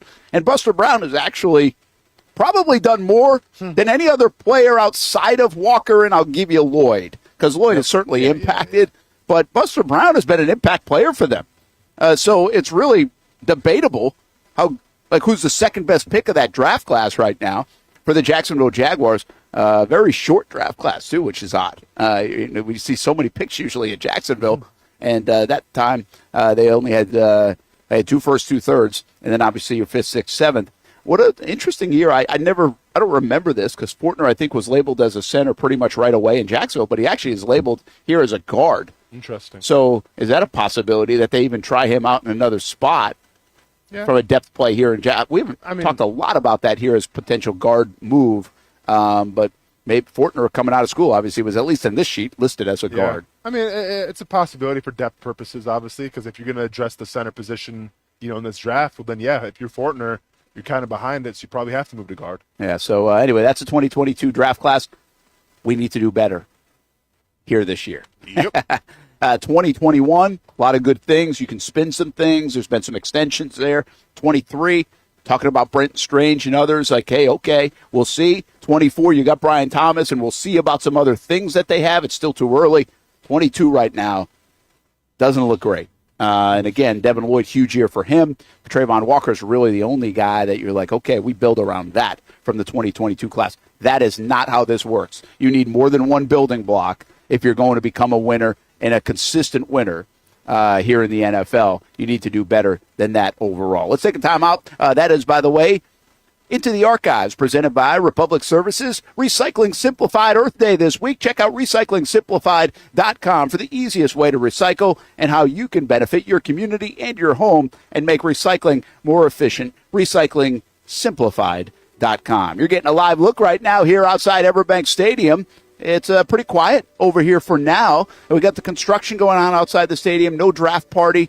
You got the cranes downtown. And then over here at the baseball grounds, you've got a baseball game tonight, and the Jacksonville Icemen, oh my goodness, they lost another overtime game last night to the Everblades. They're now down 3-0 and in danger of getting swept, but there's a lot happening here downtown tonight. You got the Iceman game, the Shrimp game, and Jags headquarters. While it won't be a place to be for everybody, it's obviously where all the things are happening here on Draft Day 2025. When it's time to get a new car for anyone in your family, just remember, nobody but Nimnick, the #1 Buick GMC dealer in Jacksonville. Get the latest price breaks on 2023 and 2024 models or the newest 2025 vehicles in the showroom on Phillips Highway or shop online at nimnickbuickgmc.com 24 hours a day. GMC Sierras, Yukons, and the redesigned Acadias, or get the all-new redesigned line with Buicks. It's nobody but Nimnick, and part of the reason why is this is a first-class buying experience here at Nimnick Buick GMC. You're not just a customer, you're a friend. This is about getting a vehicle that best fits you and getting you on the road, and also helping you and your family down the road. Nimnick has a treating you right guarantee, courtesy, respect, fairness, and most Buicks, GMCs, and Jacksonville's only Car Bravo dealer, nobody but Nimnick. Who has put in the most years and stands behind a better experience? Nobody but Nimnick. GMC. We are professional grade. The schedules are out for another summer of soccer here in Jacksonville with the Armada men's and women's under-23 squads, starting with the ladies and the home opener on May 24th. 2 weeks later, they're back in Northeast Florida for a June 7th matchup. The season wraps up with a pair of Friday night home matches June 20th and the 27th. As for the boys in blue, they debut against a couple league newcomers on May 9th and 17th respectively, with more home dates on May 31st, June 14th, and June 21st. All those matches are at Edward Waters University, and you can watch them live on the Action Sports Jacks 24/7 network. Those teams are a big focus on Fleet and Footy, covering the big soccer stories each week on the Action Sports Jacks 24/7 network. I'll put one in the back of the net for you. Join us for player profiles, fun interviews, and the very latest on the Fleet and all things footy. That's every Thursday at 2 p.m.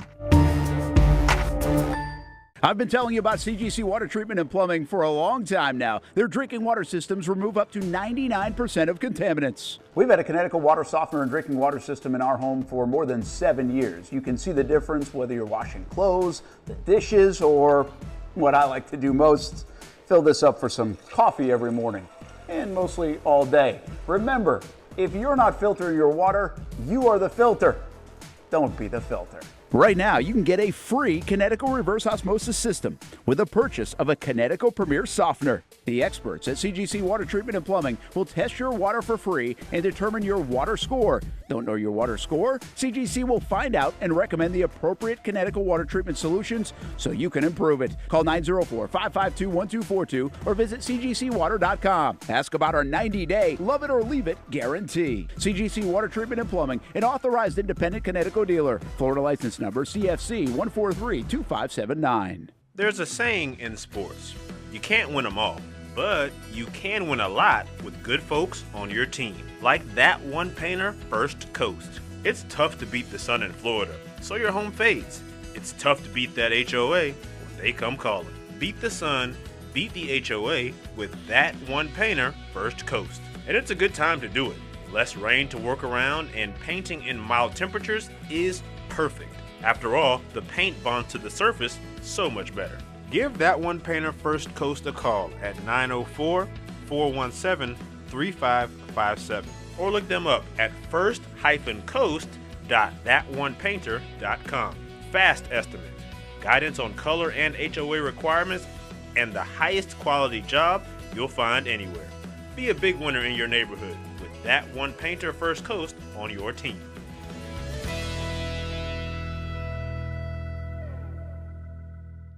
When it comes to trucks, I know exactly what I want. And at Bozard Ford, they make it easy to get exactly that. Let's go make this truck a little more my style. With Bozard Built, I can create my perfect truck right here. Lift kit? Check. Premium wheels? You bet. Advanced lighting package? Oh yeah. The Bozard team works their magic.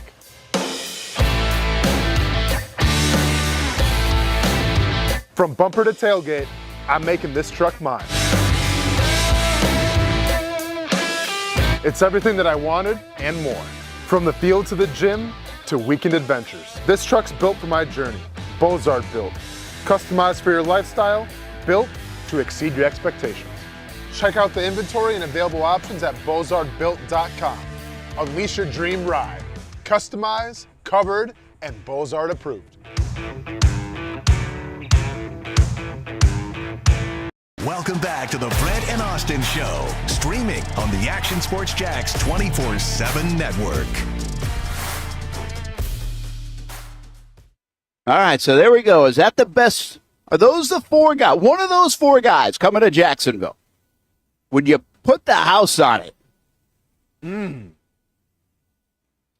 I mean, I'll never put the house on it, but I mean, do they, the only thing I can picture too, Brent, is if they trade back and there's an offensive lineman there. Yeah, so we got Jeanty, by the way, Mason Graham, Tet McMillan, and Jalen Walker. Yeah. Those are the guys in play on this screen, and I think, who outside, like you just said, could it be a Membu, could be somebody else that ends up being it, but if they stay at 5, Oh, if they pretty stay convinced at 5? it's one of those four guys? If they stay at 5, then yes, I'm very convinced. Yes. Yeah, I think I would be too. I'm trying to think who else I could get in there. And I don't have offensive linemen in. I think I would be stunned. If you ask me who would be the most stunned, I'd be most stunned by an offensive lineman. I don't think there's a stud guy enough to go get an offensive lineman that can impact you on day one. I think the Jags have so many other players right there that Jeanty can impact you on day one. Tet McMillan in day one. Mason Graham, day one. Jalen Walker, day one. I don't think you can say that about the offensive lineman. Well, I think the only other guy is if you really covet or value a guy like Ty Warren. Sure. And you think he's one of the best 5 players in the draft on your board. Now, that could be a sneaky one. I'm not saying it's the right one, but I think it would be a sneaky one. Well, and there's a debate, too, if he's even the best tight end in the draft. Yeah, I mean, I get what you're saying, but, listen, if for some reason they would draft a tackle, and once again, I'm not campaigning for this at all, but if they were to draft a tackle at number 5, he's taking Walker Little's spot. Sorry, but, absolutely. He's the starter, though. That's what I'm saying. So, you'll upgrade the position still. You may not think, they're the most talented guys, but the team, Gladstone, Boselli would think, okay, this is an immense upgrade from Walker, so we're going to put him in. It's a secondary conversation about this draft, and it might be a later conversation tonight or even tomorrow. But who are the Jags have some tradable pieces on this draft day if you wanted to trade a player away? Obviously, we've talked Travis Etienne. Yep. You just mentioned a Walker Little. Is he a tradable piece? Is a Devin Lloyd a tradable piece? Given to Jalen Walker, right, or whoever. Yep. Am I missing anybody there? You got those 3 guys that would be I don't think you have value right now for a guy like Gabe Davis given his contract and what he did. So No. I think those are the 3 guys to me that stand out as some value. Maybe Anton Harrison instead if you wanted a right tackle instead of left tackle. Yeah, maybe, but I would definitely lean towards Walker Little and Travis Etienne. Yeah, I think those are the 2 guys. I don't know if Lloyd holds any value, but somebody could invest in a young linebacker, right? That's played a bit and maybe fits their scheme better. Yeah, I mean, kind of get the Miles Jack effect a little bit when he went to Pittsburgh. But what did you get? What did they sacrifice for Miles Jack? What did they give again? What was it? It was a late round pick, right? Yeah, I can't remember. Okay, yeah, was it a 6th round pick? When they went to Pittsburgh? I'm saying, or when they drafted him. No, when Miles Jack went to Pittsburgh. Yeah, I want to say it was like a late round pick. It wasn't yeah, much. So wasn't I much. mean, if that's the case, then I would. Once again, this is just my opinion, but if I was, Campanelli and company, I would at least keep him another year and see exactly what we have with him. Because keep in mind, I don't think, Ryan Nielsen was highly regarded last year in terms of putting guys in the right position and leading this defense. So maybe you got to see a little more from Devin Lloyd to see what we really got.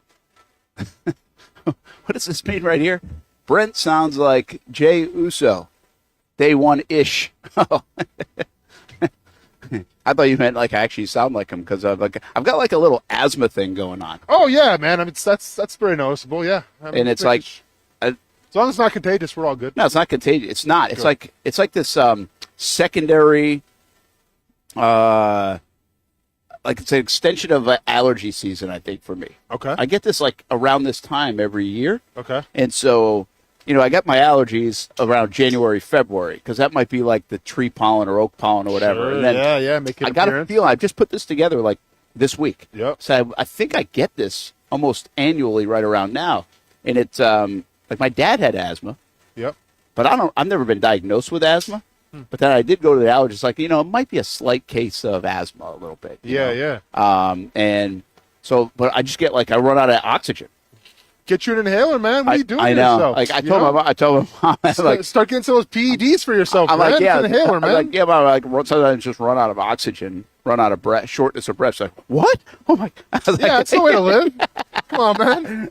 But anyway, so if I'm gasping for air, that's probably it's not ideal to talk for 3 hours if you have. Well, that. no, not ideal. But also, like, I feel like you're gonna be talking a lot today because you have to do like video stuff too. Oh yeah, we're going to be talking a lot today. I'll be tired of hearing myself talk. Somebody get Brent Martineau an inhaler, please. That is true. Hey, we got Tony Boselli coming up at the noon hour here on the Brent and Austin Show on the Action Sports Jax 24/7 Network. Beautiful day here at Jags headquarters.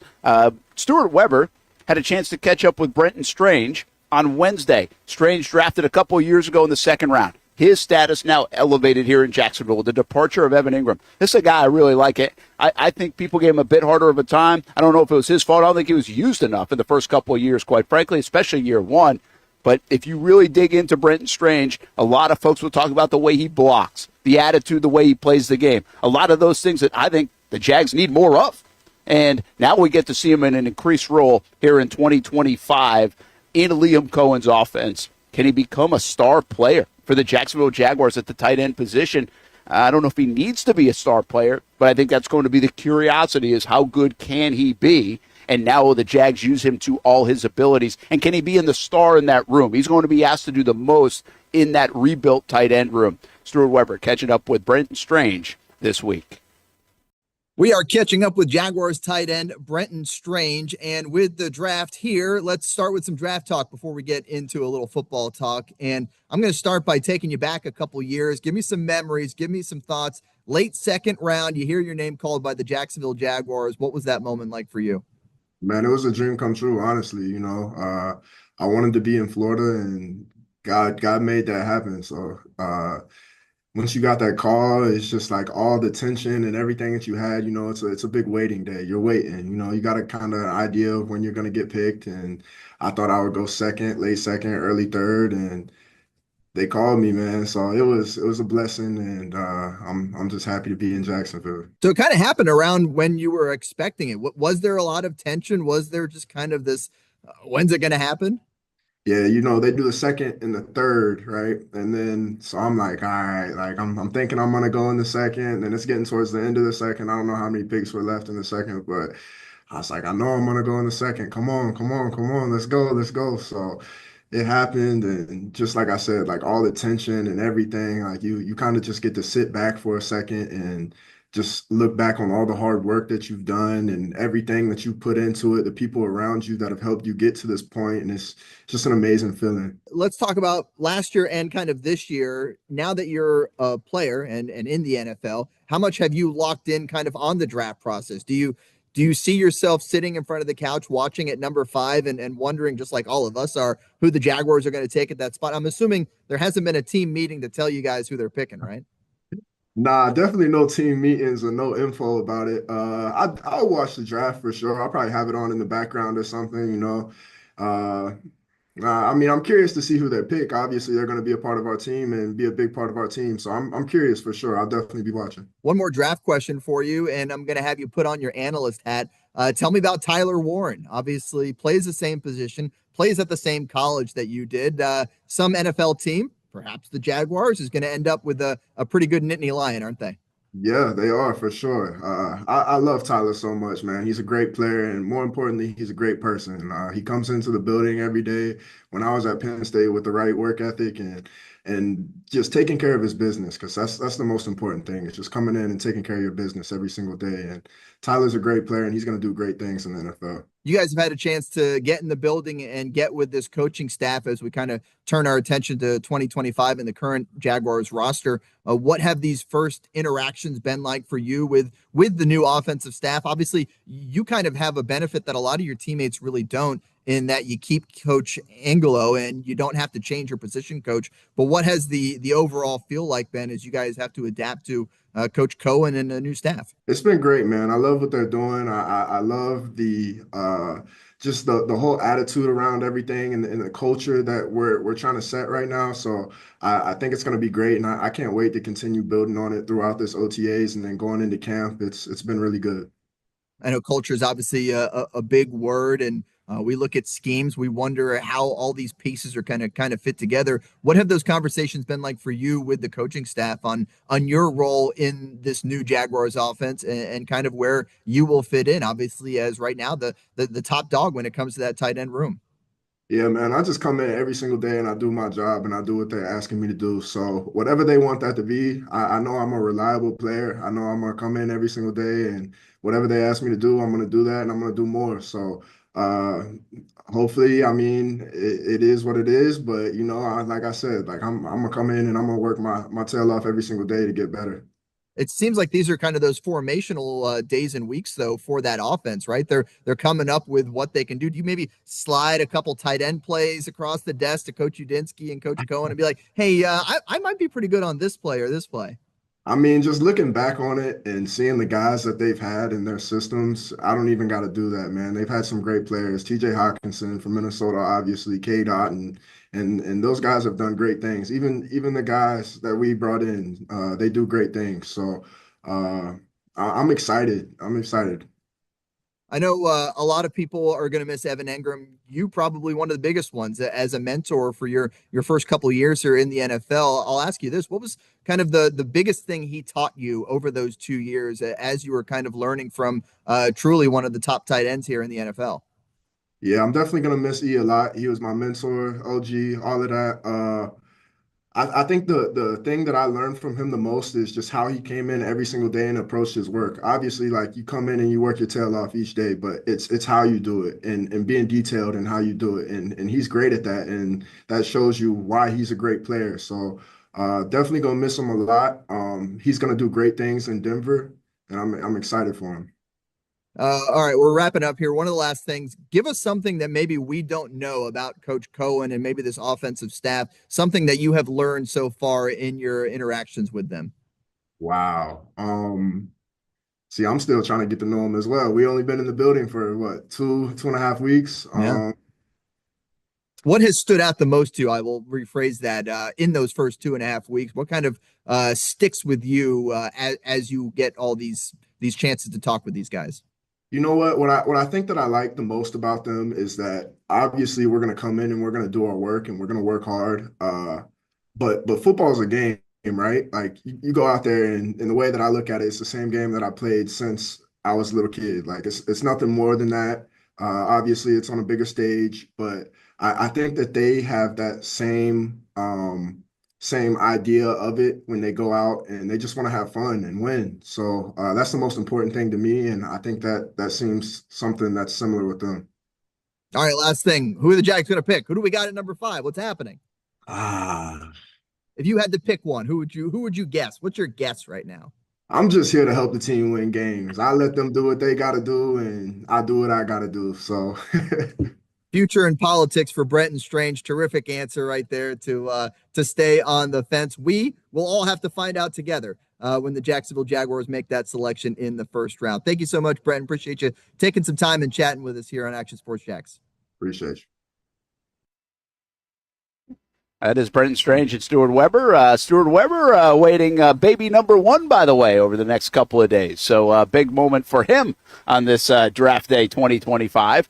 That is a number 1 overall pick when that happens. So good luck to the Webers. And good luck to Brenton Strange. New role, increased role. I bet from a player standpoint, it's going to be like really exciting, but also going to come with a bit of anxiousness too, right? I mean, now it's yours. It was a little bit easy in the last couple of years. Hey, it's Evan Ingram's deal. Yeah. I kind of lay in the weeds. I learn. I develop, which I actually think is a very comfortable place to be for a new player in the NFL. Sure. And now you say, okay, is it my time?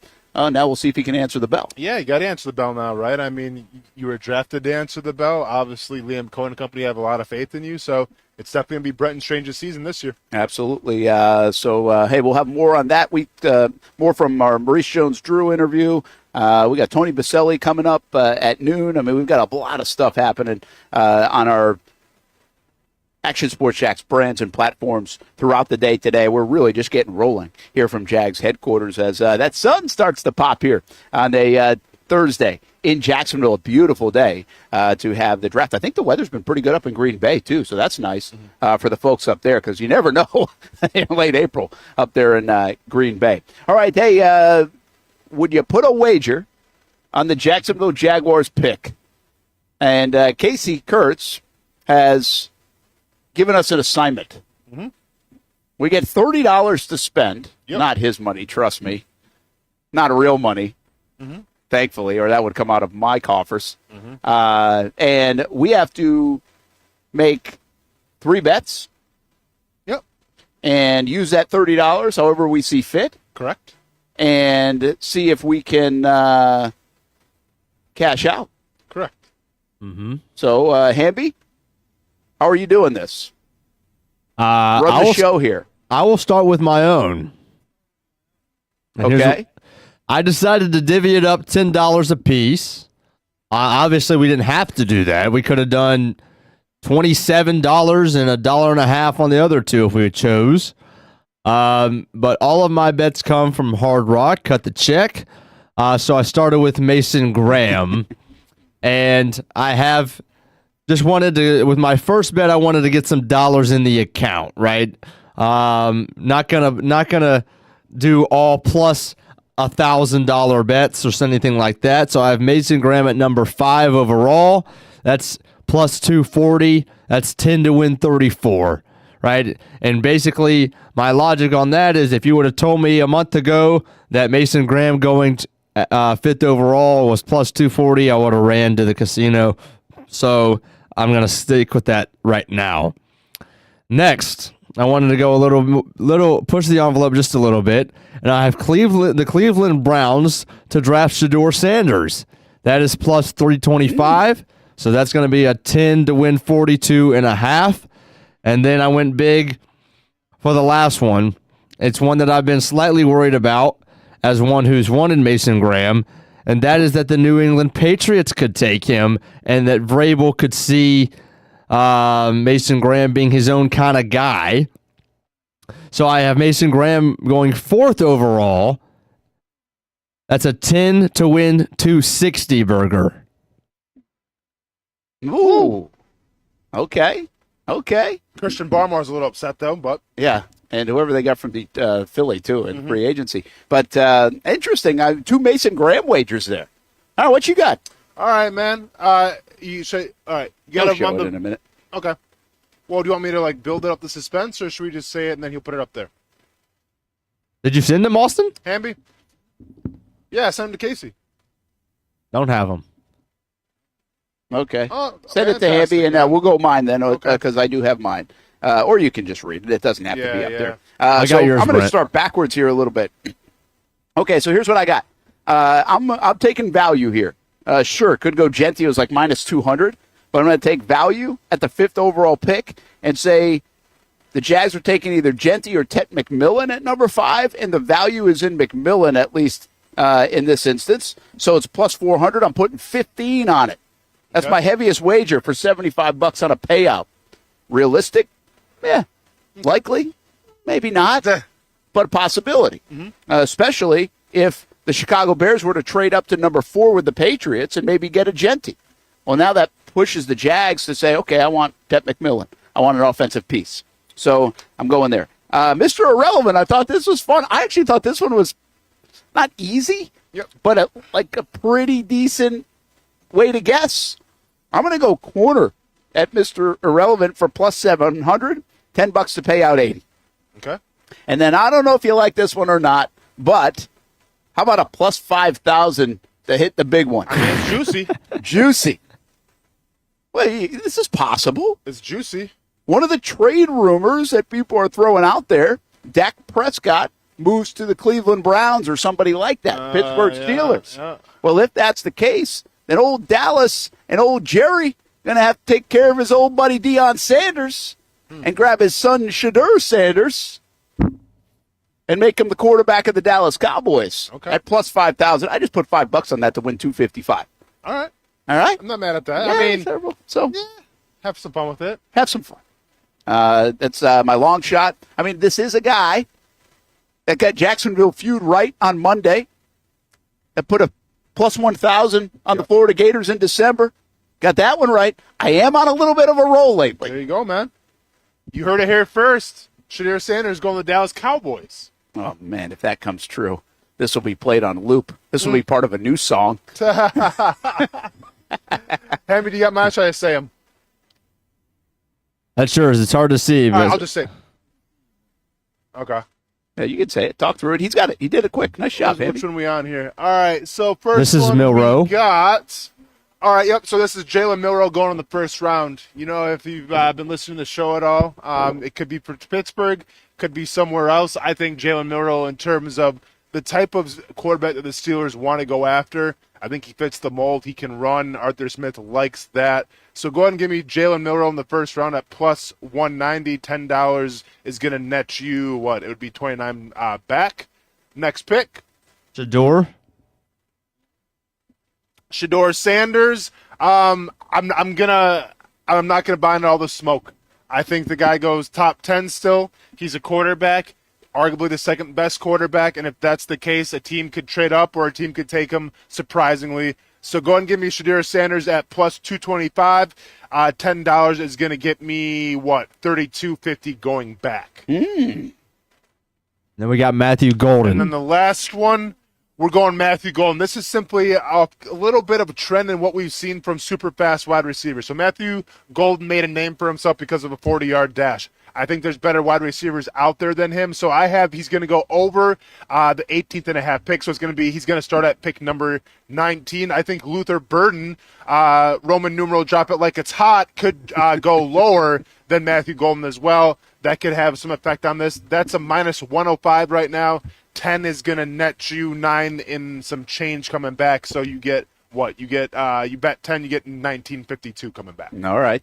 So you did take one that you could maybe land on, at least cash out with something. Oh, yeah. But I'm confident with all of them, though. All right. I'm not sure I'm confident with all of them. Yeah, no, you're good. Plausible scenarios. Yeah. is really where I would probably label mine. So we'll see what happens. We'll have some fun with this, by the way, throughout the upcoming weeks, mostly on Fridays, but we figured we'd have fun with the draft. And we'll keep a little Monopoly bank going. And there will be a winner, and there will be a loser or more. Each and every Friday. We'll do this on the Brent Austin Show on the Action Sports Jacks 24/7 network. Daniel Griffiths, who writes on ActionSportsJacks.com, by the way, a lot of articles on the Jags leading up to the draft. He just shared this. He said the latest odds, and I'm not really sure where he's getting these from, but the latest odds that he's tweeted out, Ashton Jeanty is minus 245, Mason Graham plus 350, Tet McMillan plus 600, Jalen Walker plus 1,800, Armand Membu plus 1,800, Kelvin Banks Jr. plus 1,800. So they're all even. Sure. Walker, Membu, Banks, all at 1,800. Ty Warren plus 2,500, and Will Campbell plus 2,800. So that's with the 5th overall pick. That's not necessarily going to Jacksonville. I think that's important to note, because if you go to Jacksonville, you could end up with the 7th pick or the 10th pick or the 15th pick. But at number 5, they basically have a 3-horse race between Jeanty, Mason Graham, and Tet McMillan, which I have found that to be interesting. Mason Graham, who everybody now is off the train of being at number 5, Vegas is not as far off the train as everybody else. He's been the second. I know he slipped. He was the heavy favorite, but he slipped to number 2, but he's still number 2. I mean, he's still the second favorite to get there. Yeah, absolutely. And I think that makes a lot of sense. Pretty interesting how it all shakes out. All right, let's do this. Take a time out here on the Brent and Austin Show. Noon hour ahead. We're going to be on TV on CBS 47 a little bit. We also visit with the Executive Vice President of the Jacksonville Jaguars, Tony Boselli, and we'll take a peek over at the Lemon Bar as well, where the draft party is going to be tonight. So a lot to get to still until 1 o'clock. We've got you covered all day long. You can check us out on social media. We'll have more with our conversation with Brenton Strange. Austen Lane will share some of his analysis for each guy that the Jags could pick, both on our specials and on social media. And if you missed the Mark Lamping interview today, we also have some of that also on social media right now. So make sure you follow along Action Sports Jacks on the social media side of things. And Kelvin Banks, climbing boards. Could he be in play? I kind of hope not here in Jacksonville. We'll be right back. Most of us know how to throw.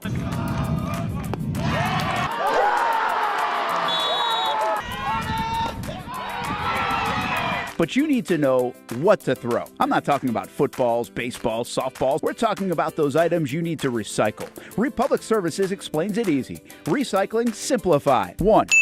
Know what to throw. When in doubt, throw it out. 2. Empty, clean, and dry those materials. It takes an extra minute, but it makes a big difference. And 3.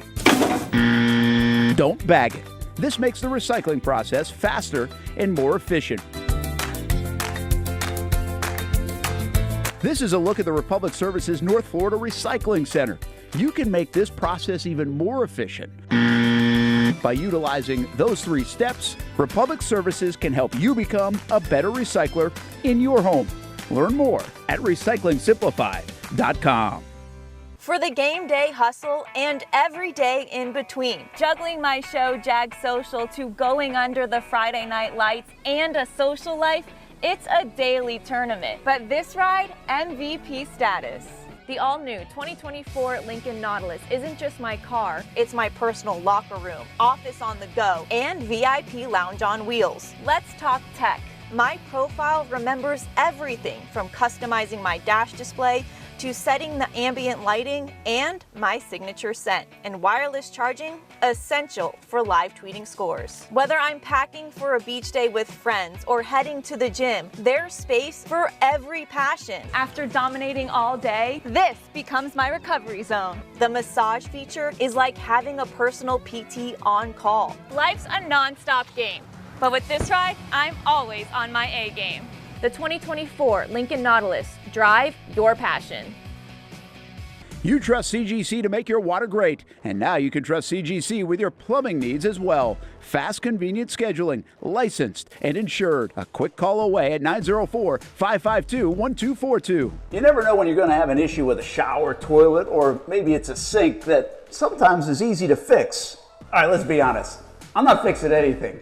I'm totally staging this because when I have a plumbing problem, I call CGC Water Treatment and Plumbing. Trained professionals, transparent pricing, customer satisfaction. Small problem or even a bigger issue. Save 10% off any water heater, plus no trip charge. The experts with 25 years of experience at CGC Water Treatment and Plumbing can do it all. Call 904-552-1242 or visit cgcwater.com. For a limited time, CGC is waiving the trip charge on all related plumbing calls. CGC Water Treatment and Plumbing, an authorized independent Connecticut dealer. Florida license number CFC 1432579.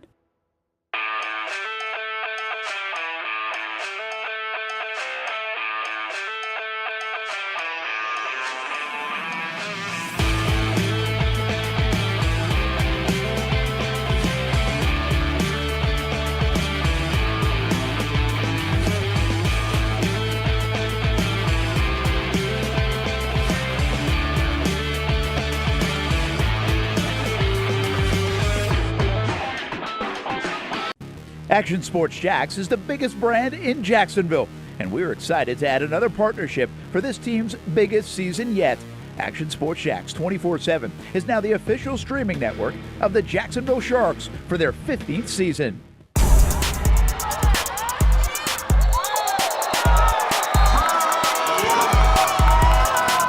The Jacksonville Sharks are your champions. Are you about to graduate high school and haven't decided on what you want to do when you get done? Well, one option is to apply to become a student in the Electrical Training Alliance of Jacksonville. Their program offers structured classroom and online training along with on-the-job training so that you can earn while you learn. Still not convinced? The folks at ETA Jacks are a tuition-free 4-year apprenticeship program. There is no tuition and no student debt. Just pay for your books and your fees. That's it. Now, speaking of pay, students, they start off making $40,000 per year, including benefits, and they graduate, get this, making over $80,000 per year, including those sought-after benefits. Now, that sounds pretty good to me, and if that sounds good to you, it should check off a lot of boxes. So head on over to etajacks.org and apply by May 15th. Again, the website right here, etajacks.org. Don't wait, apply today. Welcome back to the Brent and Austin Show, streaming on the Action Sports Jacks 24/7 network.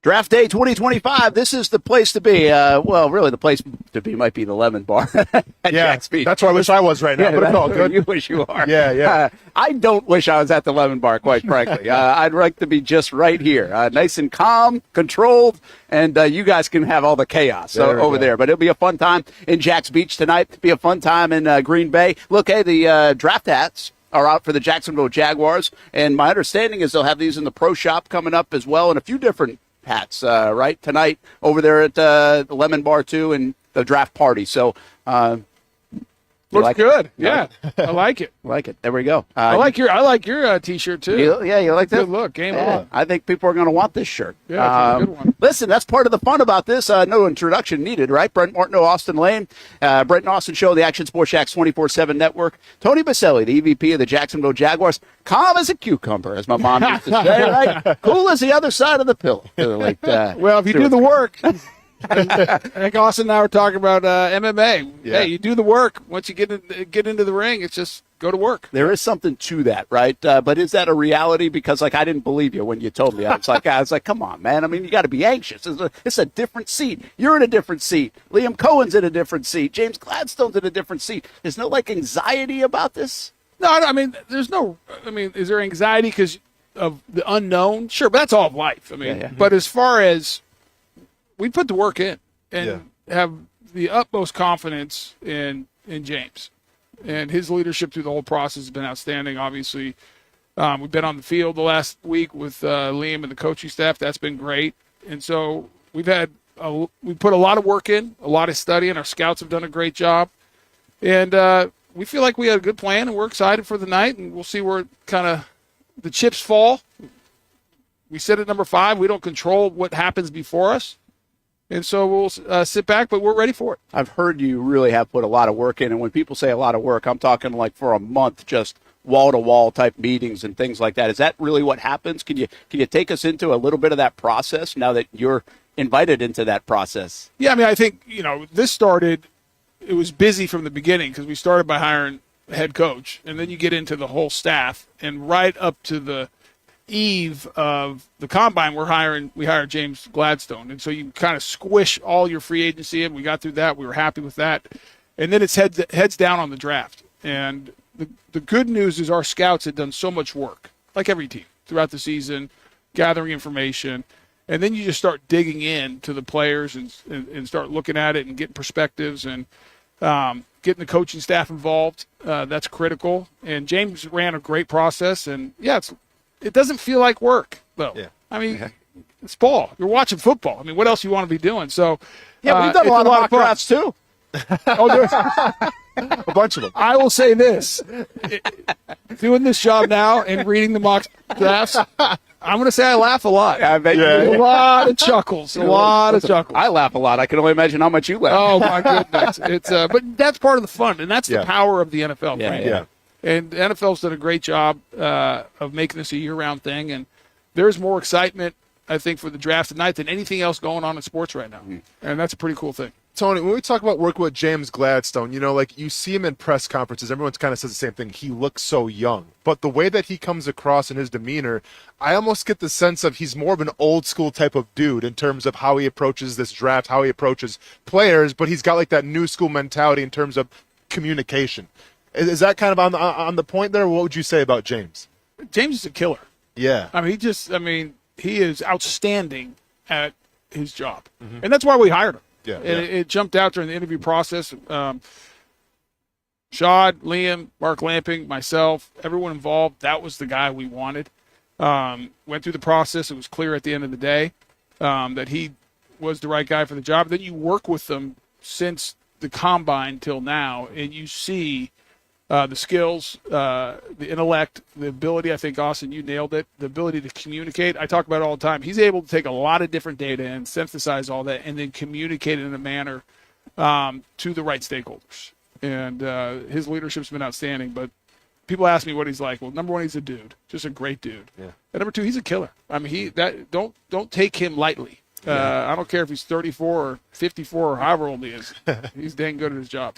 The system I think I read is called Blackwater now. Like that's the jar system from the Rams. Like this whole process and everything that goes into it. The play call sheet. See, I like that stuff. I like the new phrases. I like the play call sheet stuff. There's a freshness to this. And are we going to hear Blackwater a lot now once this draft is over? Let's give credit where credit's due. They had developed Blackwater here for over the last two and a half years. And they did a great job. Now we've added to it since James got here. We'll continue to evolve and grow the system. We've hired a new head of analytics, Jake Temmie.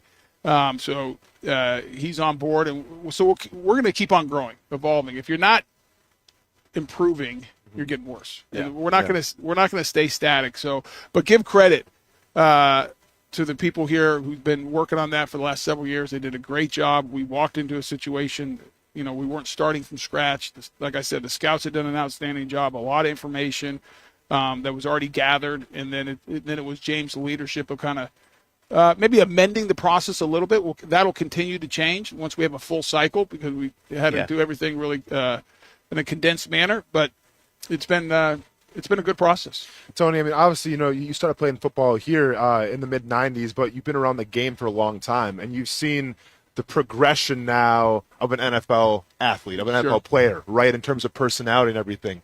How much has that changed? From obviously you've covered it for a long time, but now you're kind of behind the scenes a little bit. You're interviewing these players and everything. Is it as crazy as I think it is? Because, I mean, I played in 2010, and I can't believe how the game has changed now in terms of personality types and everything. I mean, it's still a physical, violent game. Yeah. And you need men who are tough, both mentally and physically, and that love the game of football. Yeah. I mean, that's going to be those are characteristics that will play in any era. Mm-hmm. It's different. And a lot of that's due to how college is now with NIL and the ability to transfer at win. Mm-hmm. Also, man, being in this job, I'm like, I wish I would have had all this, nutrition and the science around how you train and what you do. And these guys are fortunate. But at the end of the day, the guys on this roster, the guys that we're going to be looking at, we want guys who are physically and mentally tough who love football. And obviously you got to be able to be big, strong, run fast, all those things. But you also have to look at what are those, and James talks about those intangibles, being intangibly rich. What is, who are those guys who, there's no other way to say it. And Austen, you know this of being in the locker room. There are guys who just love ball. Yep, sure. And there's guys who like it. And we want as many guys as we can on this team that love ball. Yeah. Do you look at this weekend and say, man, we got to fix something? I think you guys have a hole at number 2 wide receiver spot. I'm not sure who's next to Brian Thomas Jr. Somebody else might say, hey, need a little more help at defensive interior. Do you guys have some spots? Did you do enough in free agency, or do you have to get some impact guys in these first 90 picks or so that will come in and contribute to replace, I don't want to say gaping holes, but some places where you really think you need to get better by September? Yeah, we're really happy with what we did in free agency. We'd probably disagree with you. We think De'Ami Brown is a rising star. I think if you look at the back half of last year, what he did, we think he complements BT really well. We think he's having a huge year. So we're excited about that. We're excited about what we did in free agency. We did a lot in the offensive line, getting Jordan Lewis as that nickel corner who also can play outside. Eric Murray, who's a veteran safety, smart, really high football instincts. So we feel like, James talked about this. We raised the floor of the roster. Now it's time to go raise the ceiling. Not going to get into specifics. Don't want to give anything away, but we're happy. We're going to add good football players. The way I look at it, we went into free agency. When free agency was over, we were a better football team. We will be a better football team come Monday after we get through the draft. Tony, without giving anything away, a guy that... Please do. Or if you want to, feel free to as well, man. But, like a guy like Mason Graham, I can break film down him and say why he's great, some things that he needs to work on and everything. But I always felt like offensive tackle, when you watch the collegiate film, like, you're a guy who knows. You're a Hall of Fame offensive tackle. I'm sure they've been asking you, like, what do you see in these guys? And without giving too much away, once again, unless you want to, but, like, what do you look for in an offensive tackle? Like, what traits, whatever, whether it's traits, whether it's, what you see from the past set, like, what do you look for and what makes a great first-round offensive tackle? Maybe what makes a great, fifth, sixth-round offensive tackle? I mean, I think, like anyone else, you're looking at the physical attributes. Sure. But I think you just can't stop there. I mean, let's talk about Will Campbell. Everyone's been talking about he has, shorter arms. Mm-hmm. Okay, that's a fact. If you look at kind of what people would like at that position. The flip side is that you turn on the tape, the guy can play football. He played at LSU, played at SEC, he was the top recruit.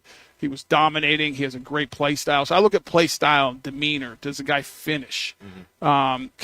Can he drop his hips and move people? What is he like in space? Does he have that spatial awareness where he's comfortable with his feet when, guys are not attached to you? That also. Some guys are better. Some guys can handle that space and move with another athlete.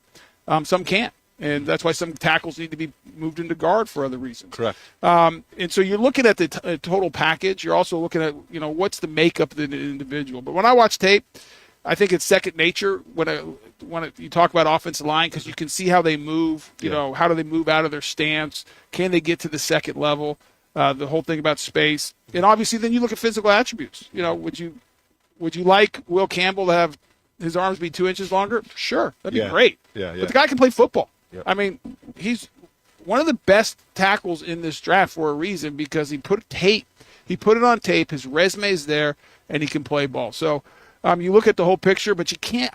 I think the danger is getting stuck on any one area.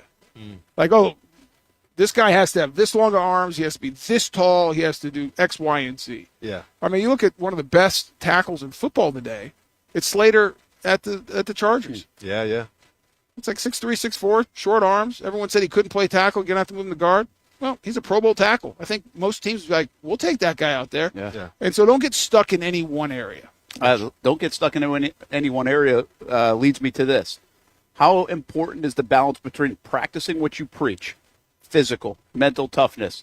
We want to be able to run the ball, right? All these different things that we've heard you guys say over the last couple of months, but also be willing to be nimble to go not get stuck on that kind of stuff and go get yourself a really good football player. No, I think you gotta be nimble. You gotta be open and malleable to say, hey, we're gonna attack this thing. We have a plan. I don't think you can ever go wrong having a bunch of really good football players on the team. And obviously, there's going to be a play style. I think anyone could watch the Tampa Bay Buccaneers from an offensive standpoint of how we're going to play and kind of how we're going to approach it. And then you look at defense, where Campanelli's been, whether it's Green Bay or Miami, we're going to have a style of defense. And we do have some targets of guys we like and guys we want to put in those positions. But at the same time, you don't know. Maybe a guy we really love falls to a place that we never thought he'd be there. Yeah. And so we're not gonna be stubborn.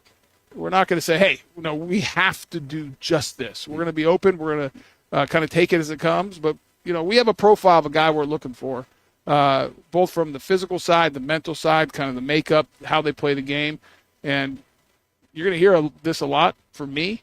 We're gonna go find guys who love ball and love to be on the grass. Maybe I'll put it on a shirt.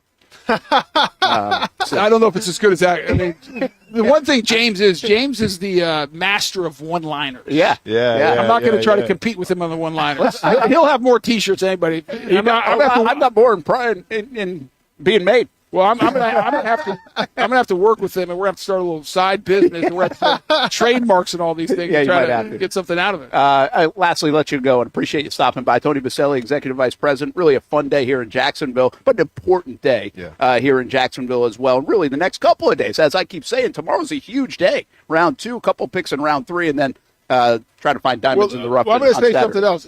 Today is critical, and tomorrow's critical.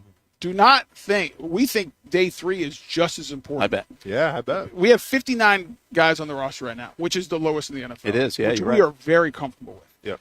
We're going to go get 10 drafted rookies, and we're going to go find 20 undrafted college free agents. And we're excited about that because that's going to create a competitive atmosphere on that field. And so while I think the fans and the excitement is about day 1 because it's the first round, and these are guys that everyone knows their names by now. Yeah. And that's fun. And this is great. We can't wait for it. Fans out at the Lemon Bar, places going to be going crazy. And this is what it's about. It's about what happens on the grass, but also people spend money to be entertained, to go watch games and have a good time. So, which I think is fun. But don't discount the work that has been done for tomorrow and day 3 and those college free agents. We're going to find good players that are going to make a difference on the grass every day we work this weekend. I mean, Tony, when you talk about good players, obviously James Gladstone come from L.A. You're talking about Puka Nacua, who is their go-to guy now, found later in the rounds. Fifth like, rounder. what do you attribute that to? Like, what goes into that process of saying, okay, we have a guy here in the 4th, 5th, 6th round that no one's really giving a lot of attention to, but we like him. Is it an analytical thing? Is it more of just how the interview went? Like, We're not going to give anything away. Yeah. My guess is I wouldn't lean on the interview portion of it. Because we didn't do 130 visit. I thought the best line up in Green Bay, Ted from Arizona, they asked if he talked to Jacksonville. He says, no, nobody has. And so we have a process. We understand what we're looking for. That is led by James. Yeah. He has a track record of doing it. I believe last year, by the end of the year, I think they had 2 free agents, rookie free agents, or guys who came through the college undrafted process, starting at linebacker. We think there's good football players out there, guys who are going to help us. So while tonight's the showcase event, we're looking forward to the whole weekend. We think we're going to add a lot of good football players onto this team. Go pick them, go find So them. I got a question for you guys. Oh, what do you got? Who would you guys pick? Okay, so I'm compiling everything that put together. No, don't worry about us. I'm talking about you. Who does Brent Martineau want? Who does Brent Martineau want? Well, I in the want you to Jaguar jersey. I want you to go trade up with Cleveland and get Travis Hunter. So you want Travis Hunter? But realistically, if that's a lot to give up, I'm going with Jeanty or McMillan. We need another piece on the offense to make defensive coordinators have sleepless nights on Saturday night before a Sunday game with Trevor Lawrence in this offense. Yeah, I think what we would say to that is you need guys who can score touchdowns. Yeah. You got to score points. Yeah. You got to score points in this league today. Austin? I think if you use the verbiage intangibly rich, to me that means production. So on the offensive side of the ball, I look at production. I mean, I don't think Travis Hunter is going to be there, so go ahead and give me Ashton Jeanty. On the defensive side of the ball, even though he doesn't have a lot of quarterback sacks to back it up, Mason Graham was the number one, the most productive defensive tackle. Great player. In all of college football. So I'm going to go Jeanty. If it's not Jeanty, then give me Mason Graham. Yeah, Mason Graham's a fun guy to watch on tape. Yeah, he spent a lot of time, and his ability to use his hands. Yeah. Undersized a little bit, you would say, but his strength, his leverage, and his ability to get off blocks and find the ball is pretty impressive. He's a really good football player. And Tony, watching tackles, obviously, like you do as well, isn't there just something to be said about guys who are former wrestlers, who are high-level wrestlers, who just have that contact? Well, listen, I don't want to mess with you right now. Oh, no, yeah. But I'll say this: one of the hardest things I've ever done in my life in sports was wrestling in junior high. Yeah. It is brutal. It is brutal. And it forces you to use your entire body and use another man's leverage against themselves and move them. And I think wrestlers, especially when you talk about those offense and defensive linemen, it's that mindset. It's a mindset. You better be tough. You better be. If you're a wrestler, you better be tough. And that is not a sport for the faint of heart. I'm never going to get you back on if I don't let you go. So quick answer. Yeah. Chaotic night, or it goes pretty normal. What's the league think? Not just you, but what is the league? What's the temperature on how crazy this draft is going to be? I think everyone is, there's so much noise out there about teams wanting to move up, but nothing's happened. Yeah. And it's been pretty quiet. And I think part of that's because is there a player that is worth giving up a bunch of picks to come up early? Sure. It's a deep draft. I mean, I think there's a lot of good players from, call it 12 to 15, all the way probably to 80, 90. Wow. I mean, there's really good football players in this draft. And so someone willing to give up that capital, come up there and get somebody. But sometimes it's the calm before the storm, so it might be bumpy. It might be bumpy waters out there tonight. Yeah. It's going to be. Listen, I can't wait. Awesome. I think it's just going to be fun. I can't wait till the gun goes off and Tennessee's on the clock. Let's go. I love the energy, man. Good or luck as James says, game on. Game on. Thanks for joining us, man. Appreciate it. Thanks, guys. Appreciate it. Good to see you, man. Jaguars. That's Tony Boselli. Good luck tonight. First draft for this new regime. We'll take a break. Brent and Austin Show, the Action Sports Jacks 24/7 Network. Most of us know how to throw.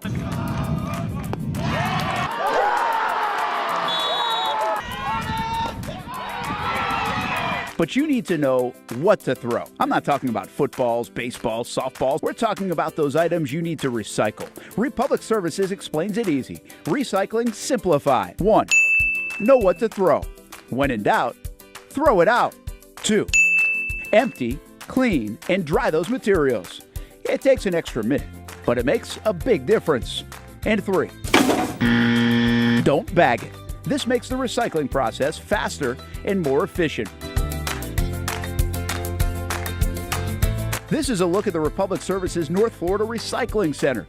You can make this process even more efficient. By utilizing those 3 steps, Republic Services can help you become a better recycler in your home. Learn more at recyclingsimplified.com. For the game day hustle and every day in between, juggling my show Jag Social to going under the Friday night lights and a social life, it's a daily tournament. But this ride, MVP status.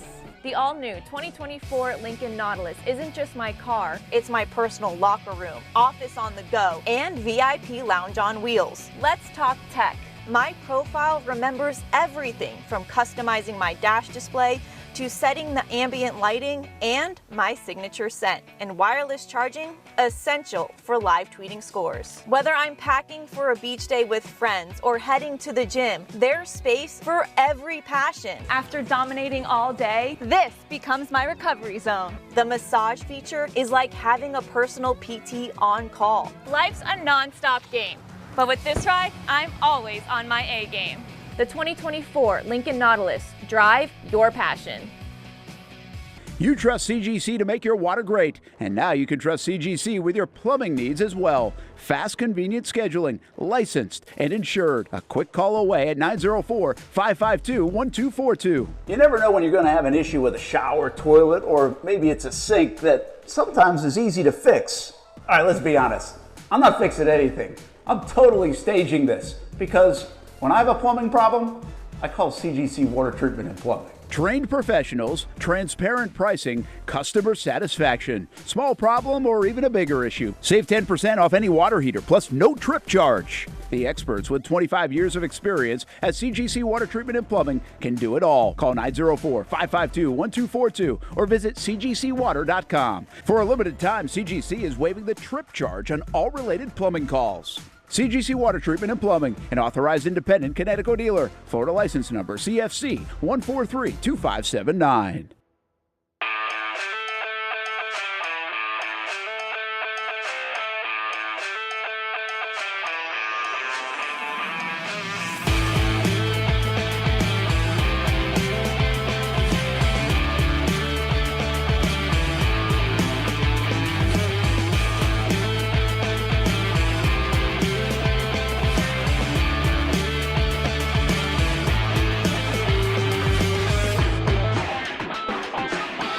Action Sports Jacks is the biggest brand in Jacksonville, and we're excited to add another partnership for this team's biggest season yet. Action Sports Jax 24/7 is now the official streaming network of the Jacksonville Sharks for their 15th season.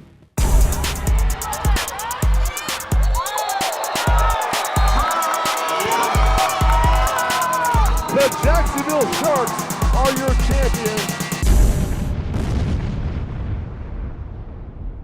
Are you about to graduate high school and haven't decided on what you want to do when you get done? Well, one option is to apply to become a student in the Electrical Training Alliance of Jacksonville. Their program offers structured classroom and online training along with on-the-job training so that you can earn while you learn. Still not convinced? The folks at ETA Jax are a tuition-free 4-year apprenticeship program. There is no tuition and no student debt. Just pay for your books and your fees. That's it. Now, speaking of pay, students, they start off making $40,000 per year, including benefits, and they graduate, get this, making over $80,000 per year, including those sought-after benefits. Now, that sounds pretty good to me, and if that sounds good to you, it should check off a lot of boxes. So head on over to etajax.org and apply by May 15th. Again, the website right here, etajax.org. Don't wait, apply today. Welcome back to the Brent and Austen Show, streaming on the Action Sports Jax 24/7 network. All right, so check out all the places we've gone with the draft. We just had Coach Ripley say, hey, what happened to New York City, man? I like Radio City Music Hall. We were there for a bunch of times. Bolt City Brigade was there. That's where Blake Bortles, I was sitting right behind Blake Bortles' brother, and he was like, hey, we're about to go. The Jags are taking us. I heard it before they announced it. Then we go to Chicago for a couple of years in a row. Oh, man, it was cold, but we did stop by Wrigley a little bit. Jalen Ramsey in 2016, along with Miles Jack. We got both of them that year. It was a huge get. And then we go to Philadelphia. Philadelphia was packed. That was like the biggest crowd we had seen yet at a draft and in 2017. Then over to Dallas. I thought it was the worst place for the draft. It was too big of a stadium. There's not enough around it. I thought it was the worst draft was in Dallas if you wanted to attend. Just too spread out. Then we went to Nashville, and Nashville was one heck of a party. The legendary hat. Hey, what are you laughing at here, Hamby? I look good in that hat. And, 2020 was the pandemic, so we were all home. Cleveland, Ohio, oof. Sorry, Stuart Weber, but he was sent there to Cleveland, and it was raining for Cleveland, Ohio. Yeah. And I think that might have been, is that the last one? Oh, no, Vegas for Weber as well. That's where we picked up Trayvon Walker and Devin Lloyd. Yep. And Lloyd, man, I thought that interview with Weber, and I was just like, man, I love this guy. And not to say I don't love the guy, just hasn't worked out on the football field as well. Kansas City, Detroit, we did not go to, and we're not in Green Bay, at least with Action Sports Jax, in part because Weber's having a baby in the next 24 hours. It's his fault. So we've been to a lot of drafts, and with that New York one a lot of different times. And the draft is fun. And I think just to reiterate what Mark Lamping said earlier, the draft's coming to Jacksonville someday. Yeah. I mean, he basically said that to us, right? Yep. And now it'll take some time. Got to get the ducks in a row. But the draft is going to end up in Jacksonville at some point. And I wouldn't be surprised to see it in Orlando at some point either. I haven't heard that. I'm just saying because it's not an NFL city, but it's close enough in between NFL folks. Of course. To maybe, and they got the Pro Bowl Big there, airport. right? Yeah, so makes you sense. could maybe do something like that. Some people don't like the rotation. I actually kind of do like the rotation of the different venues. And I think Green Bay is going to be fantastic today. I'm very curious to see what the presentation is going to be like for Green Bay, Just because, once again, it's a smaller city for sure. So I'm curious to see how they're going to house all these people. Shout out to Danielle, by the way. She does a great job making a lot of our graphics. She made that one as well. We appreciate all the work she puts in, and you'll see more of that kind of stuff tonight on our Action Sports Jax Draft Night in Duval special, 7 o'clock on Fox 30, 8 to 10 o'clock on the Action Sports Jax 24/7 network. Right where you're watching this show right now, you can see it. Watch with us the draft. We want reaction from you as well. So be a part of it with us, side by side. You can watch the draft going on, but you can comment and listen in and everything else with us from 8 to 10 as the Jags make their pick. Are you going to be excited about it? Are you going to be mad about it? Are you going to be frustrated about it? Are they going to move back? Are they going to move up? Are they going to move back in? All those different things we'll have live reaction to with the Action Sports Jax team. We will take you to Green Bars. Part of that show tonight, James Gladstone and JP Shadrick. talking right outside the War Room, so that's coming up. Brian Thomas Jr. will interview him tonight. Also, Ross Matisick's going to be at that draft party, too. And speaking of the draft party, Olivia Tassily, she is actually there right now. She just wanted a taste of it. Oh, yeah. Because she's going to be in a booth for 3 hours tonight, helping produce the show, along with Jason Hamby on TV. But right now, Liv is at the Lemon Bar, and looks like a beautiful day and a nice setup there, Liv, for everything going on. Oh, hold on there, Brent. Hold on, Liv. Don't talk yet, apparently. Hamby's having a little trouble getting you, so we can hear each other, but Hamby can't hear you just yet. So hang on. I mean, Brent, almost a flawless show today. Almost. 12:30. Hamby did a good work. I mean, so close. Pretty flawless show. Hey, will it be streaming, says Killer Tofu. Yes, the 7 to 8, really 7 to 10 will be on the Action Sports Jacks 24/7 network. So go to actionsportsjacks.com. You can go on the Action News Jacks app. Just click video, and you can see it, and you'll see Action Sports Jacks 24/7 you can click on. The other way to do it is watch from your couch. If you got multiple TVs, you can just download the Action News Jacks Now app, and on Roku or Apple TV, Google TV, all the rest of them, you can watch this network all day, every day, our show and everything else, right there on the Action News Jacks Now app. So, yes, it is streaming tonight. Hopefully you can join us. Best way to interact is also on social media, but we actually love if you watch on the stream on the network. That is good. I don't think Hamby's ready. Oh, yeah, he is ready. There you are, Liv. Liv, so what's happening? Set the scene out there. All right. Well, like I said, and like you said, I'm going to be in a box, basically the concrete box. So I'm photosynthesizing right now out here in Lemon Bar. We have the main stage. You can see it right behind me. I'll get a little closer. So this is Lemon Bar over here. To give you kind of a perspective, here's like the main Lemon Bar. I'm at inside the hotel pool where the media will be tonight. And then outside the gates of the hotel pool and actually connected to Lemon Bar, so fans have a free range of this whole area besides the pool. The pool is off limits to fans, but you can walk from the Lemon Bar to the main stage area where there will be the Jags draft show. They're still setting up, which is kind of cool. You're seeing this whole thing being put together. So I'm going to walk out of the pool area right now. I got locked in. But they're setting up a bar over here, lots of tables and places for people to sit and watch. So they'll have there's one screen right here. They have a main screen. It's actually down right now, but you can see the box to it next to Lemon Bar. That'll flip or come out. I don't know the technological term of that, but that screen will come up. You got probably a preview of it if you follow Lemon Bar on Instagram. They have all these chairs. Fans have rented out some hotel rooms, and they're setting up their destination spots, as you can see across from here. I mean, it would be pretty cool if you didn't know that this was going on and you rented a room, and all of a sudden you're invited to the Jags draft party just outside your hotel room. So that's pretty much the scene. I went up to the bar and asked the bartender. I was like, "Do you guys have any drink specials tonight? I mean, you have to theme it up, right?" And they do. There's something called the Gatorade Game Day, the Pick or something like that. I'll have to send it to Hamby. I can't because I'm on my phone right now. But I'll send pick a Hamby of the drink menu that's only happening starting at 6 o'clock tonight. So lots of cool stuff happening out here. Cool. And of course, Dan Hickens at the bar if you wanted to know that as well. Yep. On brand. Yeah. Or not. Hey, Liv, what would it cost us to get you to just go jump in the pool and get kicked out of there? Travis Hunter getting drafted. Well, do you lose a producer? That's up to you. If I get kicked out, do I go to Lemon Bar jail or something? I don't know. So. There might be a couple people headed there tonight. Trust from experience, anything goes at Lemon Bar. Trust me, they've seen a lot worse. I pushed the limits a couple of times, and they're all good.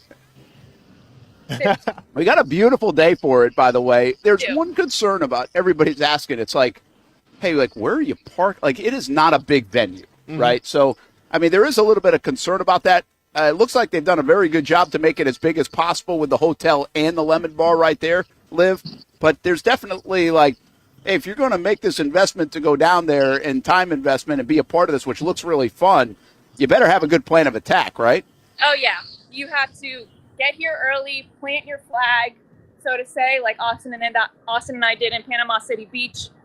Bring that vibe back, plant your flag, get your group here early.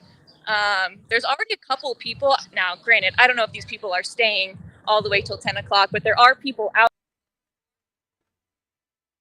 Jag and Clemson for Trevor Lawrence. There's a Steelers fan, so she's going to be waiting until the 20th pick probably. But there are fans already forming out here. I don't know. This is where I'm confused, and I'll have to ask like security question on this. If you come now and plant your flag, do you get kicked out and have to come back in?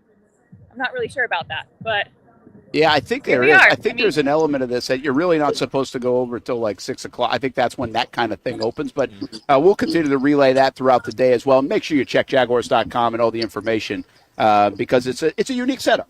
But I think it's a cool setup, and we've got the good weather, so that's fantastic. All right, Liv, now get back to the station and do your job. I'm not done photosynthesizing. I need at least 10 more minutes. But we'll be on our way. Ashley's patiently waiting in her air-conditioned car for me, so I'll see you guys later. Or not tonight. All right. See you.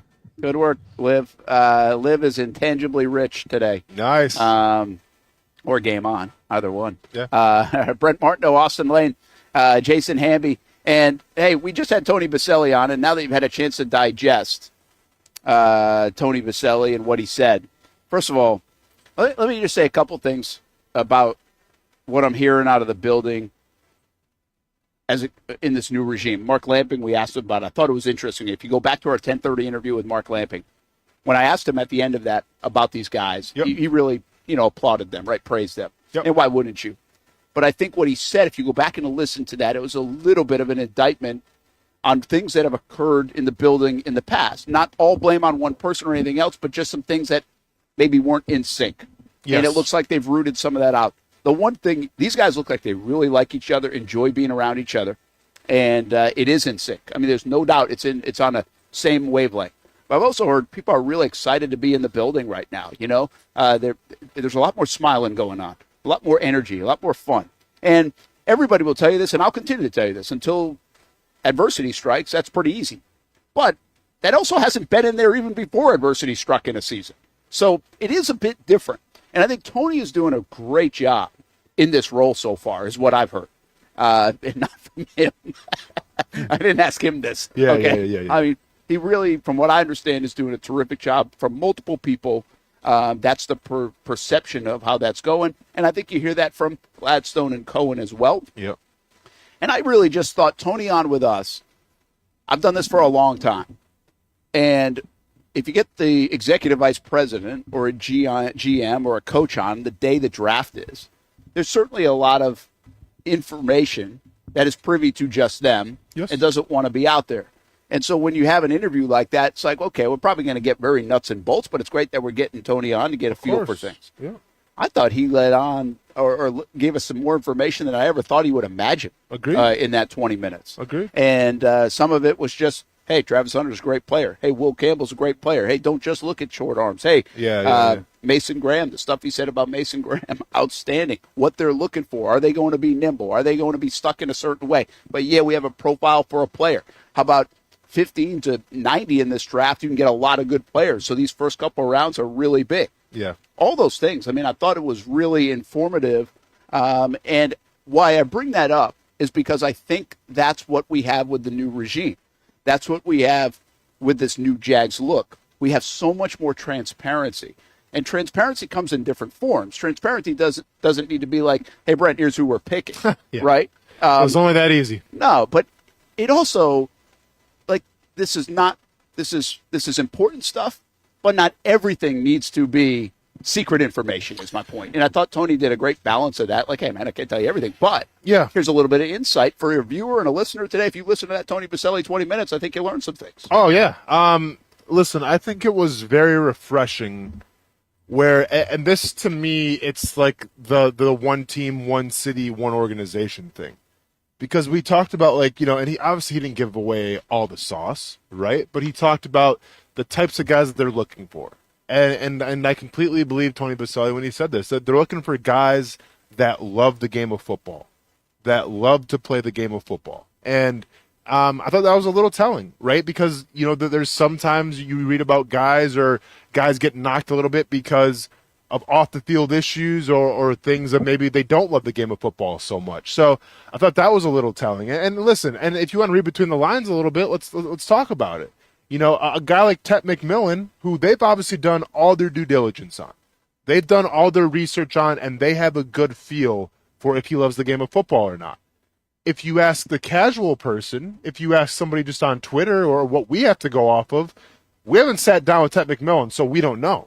But all we have to go off of really does he not like the game of football? Is a 10-second podcast clip from a couple of years ago? Yeah. And I wonder if that could be a deciding factor. Yeah, you bring up Hamby. I want to get you in here. You were listening. We're kind of in the middle of the interview, so I tried to just give some highlights if people missed it. We're pushing some other things out on social media. I don't think we need to interpret every single thing that Tony said and everything, but the words that we have, right? This is the newest information that we have. What was your takeaway from it? Did you learn anything that said, hey, I think they might be going in this direction? Because I know right when we went to commercial break, Austen was like, hey, what do you think? And we both have our opinions a little bit. How about you? The biggest thing I took away was when he said Dyami Brown was a rising star, right? And he asked you what some things you might see as holes, and you said you see the wide receiver 2 is a hole, and he said, well, we would disagree with you on that because we think Dyami Brown is a rising star based off of what he did in the back half of last year, and we think he'd be a nice compliment to Brian Thomas Jr. If I'm going to take that and not with a grain of salt, and I'm going to run with it, I'm going to say there's no shot they're going to take Tet McMillan because they're content with the receiver room. And this goes back to what this was one of the things I put out on social media a couple weeks ago when we heard from Liam Cohen and Gladstone at the pre-draft luncheon, and people had a lot of fun with it on X, is I think they're a lot more content with their wide receiver room than we are. And that's what I got from Liam and Gladstone, and that's kind of the exact same thing I just got from Tony Boselli. I think they are. That doesn't mean they're not going to take a guy in the second or third round, but I would be very surprised at this point if they take somebody in the top 36. I think, somebody would have to fall in their lap at 36 to take him. I don't think there's any shot to take him in the first round. And I think the earliest, realistically, is at 70, or if we trade up to get into the 45 to 65 range. Yeah, I think it's a good take. It's an interesting take, and I think when you said this a couple of weeks ago, I followed up with, I've thought that a lot about the offensive line in conversations over the years, not necessarily this year, over the years with the Jags brass. And I say, listen, they like the offensive line way more than you like the offensive line. Sure. And I feel you might be right. They might like their receivers way more than I like, and I don't dislike their receivers. I like the parts. I just feel like there's opportunity to get really dynamic at offense and then their wide receivers, if you have this 1-2, because we know Brian's so good, then you go at another stud. Oh, baby, right? I mean, now you get dynamic there. You become really good there. That would be my rebuttal back to that. But then you had a different take, and I thought it was an interesting take just in our conversation with Boselli that could lead really to the odds-on favorite right now to be drafted here in Jacksonville. Well, so, yeah, and real quick, too, as well, to get back to the wide receiver point real quick. Yeah, I did get that sense, but one thing I did notice is, when you're defending the wide receiver group, we didn't hear about Gabe Davis's name at all. And this is a guy who, obviously coming off of a rough year last year, they need to pick up the pace as well and do his part. Because keep in mind, guys, it's 2 wide receivers, it's 1A, 1B, but usually you're going to have 3 wide receivers out there. And the fact that Gabe Davis wasn't really mentioned at all in the conversation, maybe it leans to show you, maybe they're not so high on him, or maybe he has a lot to prove to some people to earn, that starting spot. So I'm not necessarily going to say that wide receiver still isn't open in terms of the first, second round, but the biggest thing that I picked up on was, Jeanty. Brent mentioned him, I mentioned him. We didn't really get a lot of Jeanty, but we got a lot of Mason Graham. Right, and you can take that one of 2 ways. You can take it where you're so excited to talk about Mason Graham because, you're going to select Mason Graham, or you're thinking about selecting Mason Graham, Or are you trying to purvey the fact of you like Ashton Jeanty a lot, so let's not bring him up? But, oh, Mason Graham, yeah, like, you know, a little distraction over here. Let's talk about him some more, and let's leave Ashton Jeanty on the table. Yeah, no, it's a good. Hey, we're playing psychology a little bit. Got to score touchdowns. Hey, when have I been wrong about it, man? When have I been wrong about the whole psychology aspect? No, I mean, well, listen, I think that was a big part of it, and I thought it was great. I mean, what he said about Will Campbell was good. We're not going to get stuck because you don't like short arms, right? Yep. like, by the way, what he just said, Trent Baalke would not pick Will Campbell. Tony Boselli in this regime might. Yeah, for sure. Right? Yeah, because once again, it's more about what you see on film as opposed to just traits that they have. Yeah. So I thought, again, just a little insight here or there. And what I really don't want to come off that interview twisting too much. I just wanted interpretation more than anything else. And I like yours. And Hamby, I do like yours. I thought that was interesting. I thought their advocation for De'Ami Brown, I'm not telling you it sold me, but it gives you a little stance of where this team is. When they signed him to a 1-year, $10 million deal, it's a little like Evan Ingram, but I feel like Evan Ingram was more betting on himself. I felt like from his standpoint, I think the Jags, if I remember correctly, they wanted to sign him to a 2 or 3 year deal initially, and he was like, "Now I'm going to gamble on myself here." Yeah. Now I don't know if De'Ami Brown said that, or when they signed him to a 1-year, $10 million deal, I was like, okay, they're going to take a flyer on this. They like it. They think it could go well. Everything maybe Tony said, but they're not going to invest too much in case they're wrong. Correct. Right? So, but there's obviously a lot of confidence in him. And are they set there, I think, is the question. They're not set anywhere. That's the reality of it, is they're not set anywhere. So, listen, we'll continue to push out from Mark Lamping to Tony Boselli and what they said today on the show, but I think you continue to learn a little bit here and there, and then you marry that to what do they do this weekend, right? What do they do tonight? What do they do the next couple of days? And we'll see how it shakes out. I do think, again, I come back to this. I think they're going to practice what they preach. I think they're going to be pretty consistent with that. And that's called the discipline of it. And I think that's where James Gladstone comes in. 2 other quick notes from Boselli. It took about 10 seconds for him to say, James Gladstone's doing an awesome job. Sure. There's no doubt this time of year is run by James Gladstone. Right? So, again, I think people ask, like, Liam Cohen, coach-centric. Absolutely.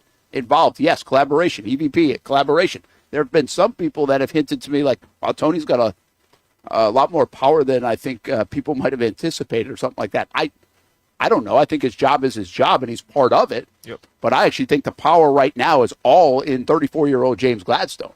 This is his show right now. And, by the way, you got to mesh that with the scouting staff that he inherited, too. Yeah. So there's a little balance there. The other thing is he said he's a killer.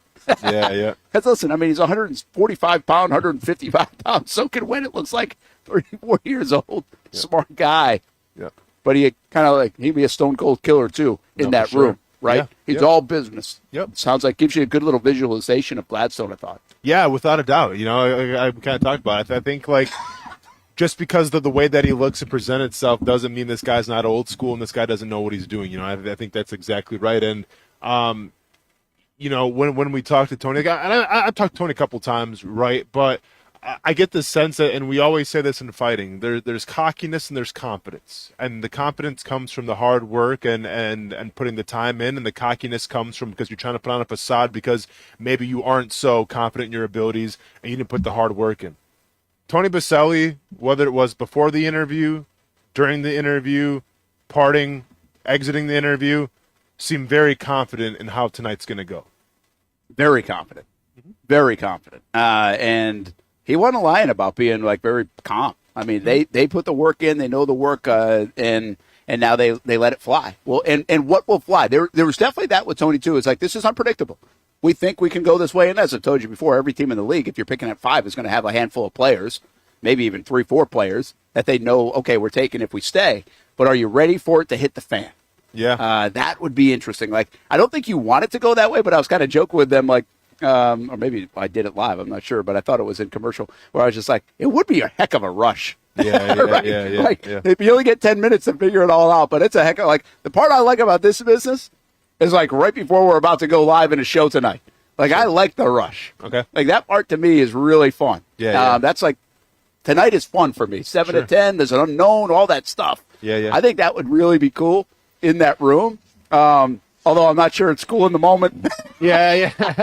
But you can't, there are a few feelings like that. It's such an important thing, to get right. Hey, let's do this. We're going to take a break. We got one more to get to, and then we'll come back, put a bow on the show. And we want to remind you, by the way, let's go fishing. We don't usually do a Thursday segment. I told Paul Dozier, I was like, I think he's on a cruise. I was like, you should have given us a live look at what's out there. Yeah. But hey, anyway, Brent, he said he's going to be. He's nervous to get on a boat for that long. I said, of all people. That's crazy, right? That does seem a little bit crazy. Anyway, each and every week, 11:30 on Thursdays, Brent and Austen Show. Let's go fishing. We really would like you to participate, though. So if you fish and you catching something lately, the kids, you, big fish, little fish, send them in, and we'll highlight the folks that do that. Sports@actionnewsjacks.com is the easiest way to do it. And we'll have more on our Let's Go Fishing segment right in time for the summer here on the Brent and Austen Show. Let's put a bow on this thing. Really just getting rolling on Draft Day 2025, live on the Action Sports Jacks 24/7 network.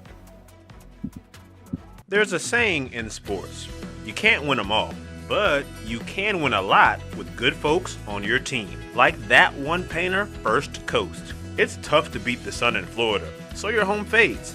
It's tough to beat that HOA when they come calling. Beat the sun, beat the HOA with that one painter, First Coast. And it's a good time to do it. Less rain to work around, and painting in mild temperatures is perfect. After all, the paint bonds to the surface so much better. Give that one painter, First Coast, a call at 904-417-3557. Or look them up at first-coast.thatonepainter.com. Fast estimate, guidance on color and HOA requirements, and the highest quality job you'll find anywhere. Be a big winner in your neighborhood with that one painter, First Coast, on your team.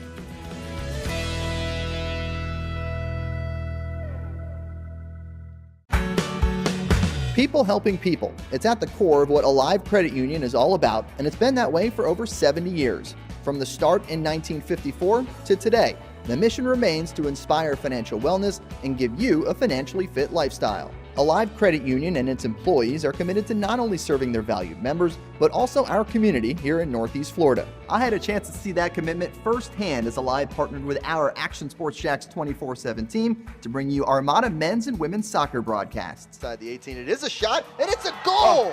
Chloe Chivers! And that connection to the community continues with Alive Credit Union's support of the Police Athletic League of Jacksonville. Alive Credit Union's commitment to our community also involves serving the financial needs of all first responders through the recent merger partnership with City and Police Federal Credit Union. Join the community and become a member of Alive Credit Union today.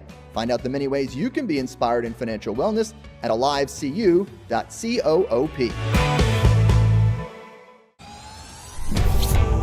I'm ready to show my hand, ready to take a stand. Wait on a sign above, and I am ready. 'Cause I just live for the game.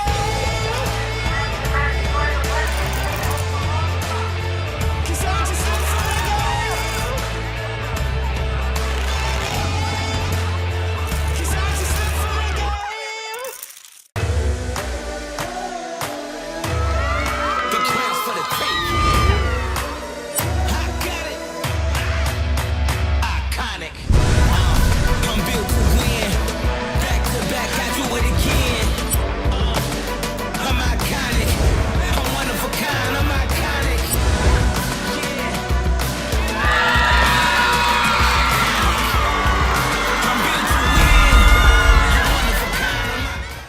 Baker's Sports. It's a hometown business filled with hometown people trying to make you feel right at home. Chris Conley, Jacksonville University. Walker Wright, class of 2018, West Nassau High School. Michael Young, Fletcher High School. Baker's Sports started in a grassroots way and now outfits much of the Southeast. Will Olive, Mandarin High School. Go Stangs. High school sports, travel sports, youth sports of all kinds. They are a one-stop shop carrying Nike, Adidas, Under Armour brands, and more. Vincent Caldes, Oak Leaf High School. Tony Mazzio, Sandwood High School, class of 2002.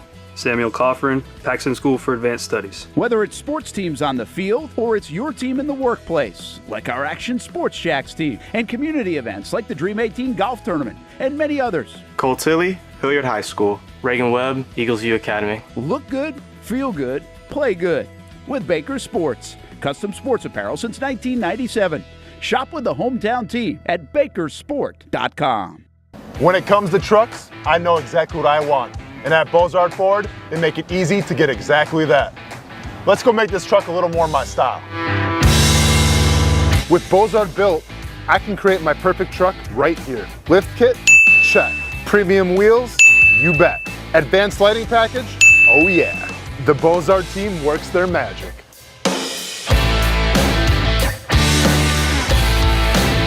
From bumper to tailgate, I'm making this truck mine. It's everything that I wanted and more. From the field to the gym to weekend adventures. This truck's built for my journey. Bozard Built. Customized for your lifestyle, built to exceed your expectations. Check out the inventory and available options at bozardbuilt.com. Unleash your dream ride. Customized, covered, and Bozard approved. Welcome back to the Brent and Austin Show, streaming on the Action Sports Jacks 24/7 network.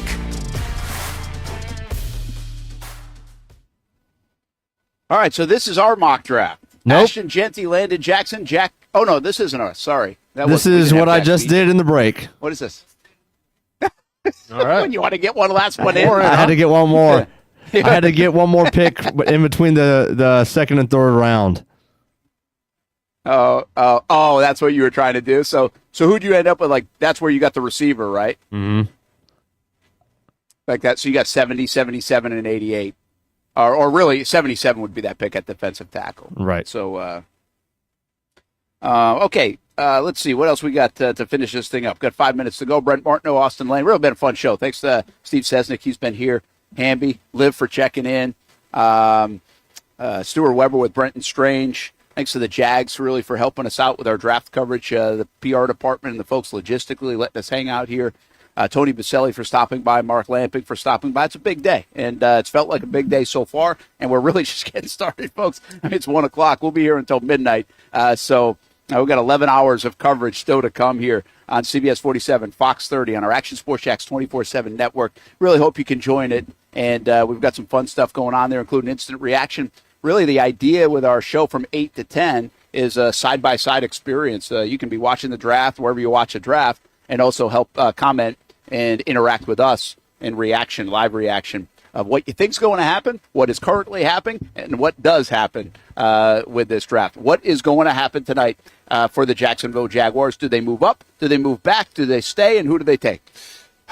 I mean, listen, it's a coin flip right now between staying and moving back with a team like the Bears or the Raiders, but if I'm going to put money on it, I'm going to go with what I've been preaching the entire, I guess, past couple weeks or so. That's productivity. No one's more productive than Ashton Jeanty. So go ahead and give me Ashton Jeanty at pick number 5. Hamby, what is your take on what goes on tonight? I think I'm going to stay with what I've said the day after the 2024 season ended. I said Mason Graham. I'm staying with it. I'm continuing to believe, in spite of what Tony Boselli just said, that Jeanty is more of a smoke show than reality. So I'll lie in that bed. I'll say Mason Graham. Maybe they even trade back a pick or two and take him. But I still believe that the trenches is still Gladstone's top priority. Well, I wanted to come into today and say, like, what do we know, right? And what we know now coming off the Boselli interview, I think, is I'll just do a shorter list. I think I have a long list of what I thought I knew. And I think even that the second wide receiver would be one that I would have said, hey, here's what I know. I think they need some help there. I think they can elevate there. But I'm not sure Tony totally dismissed that, but he certainly advocated for the guys that they have. What I think I know is offensive line. They don't have anybody in this draft that's just going to come in and make an immediate impact without another domino falling. And you don't even know if it's an upgrade. I don't get the sense they're going there. I think tight end, it's way too early.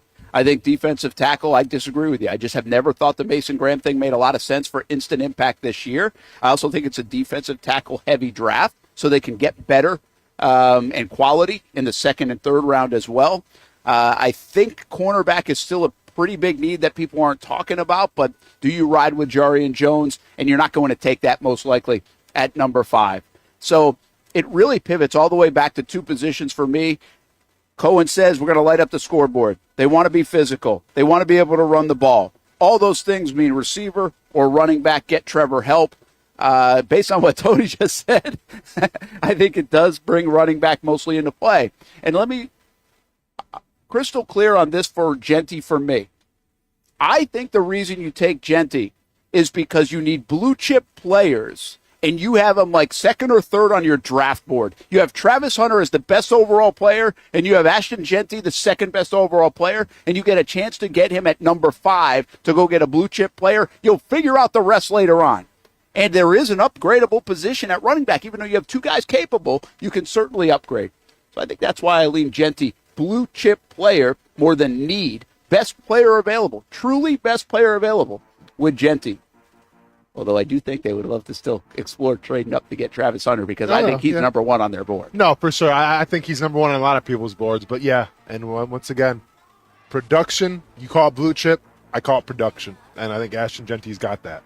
We'll see what happens. One other thing I can't ignore about what Boselli said, and I think we know, why wouldn't you want to trade back, right? If you think 12, 15, and all the way to 90 have a similar quality of player. Sure. Right? Sure. Well, then go accumulate maybe another one for Jason Hamby. Yeah. All right, hey, a lot of fun today. We've got you covered throughout the day. Hang with Action Sports Jacks. Thanks for hanging with us so far. Happy Draft Day 2020.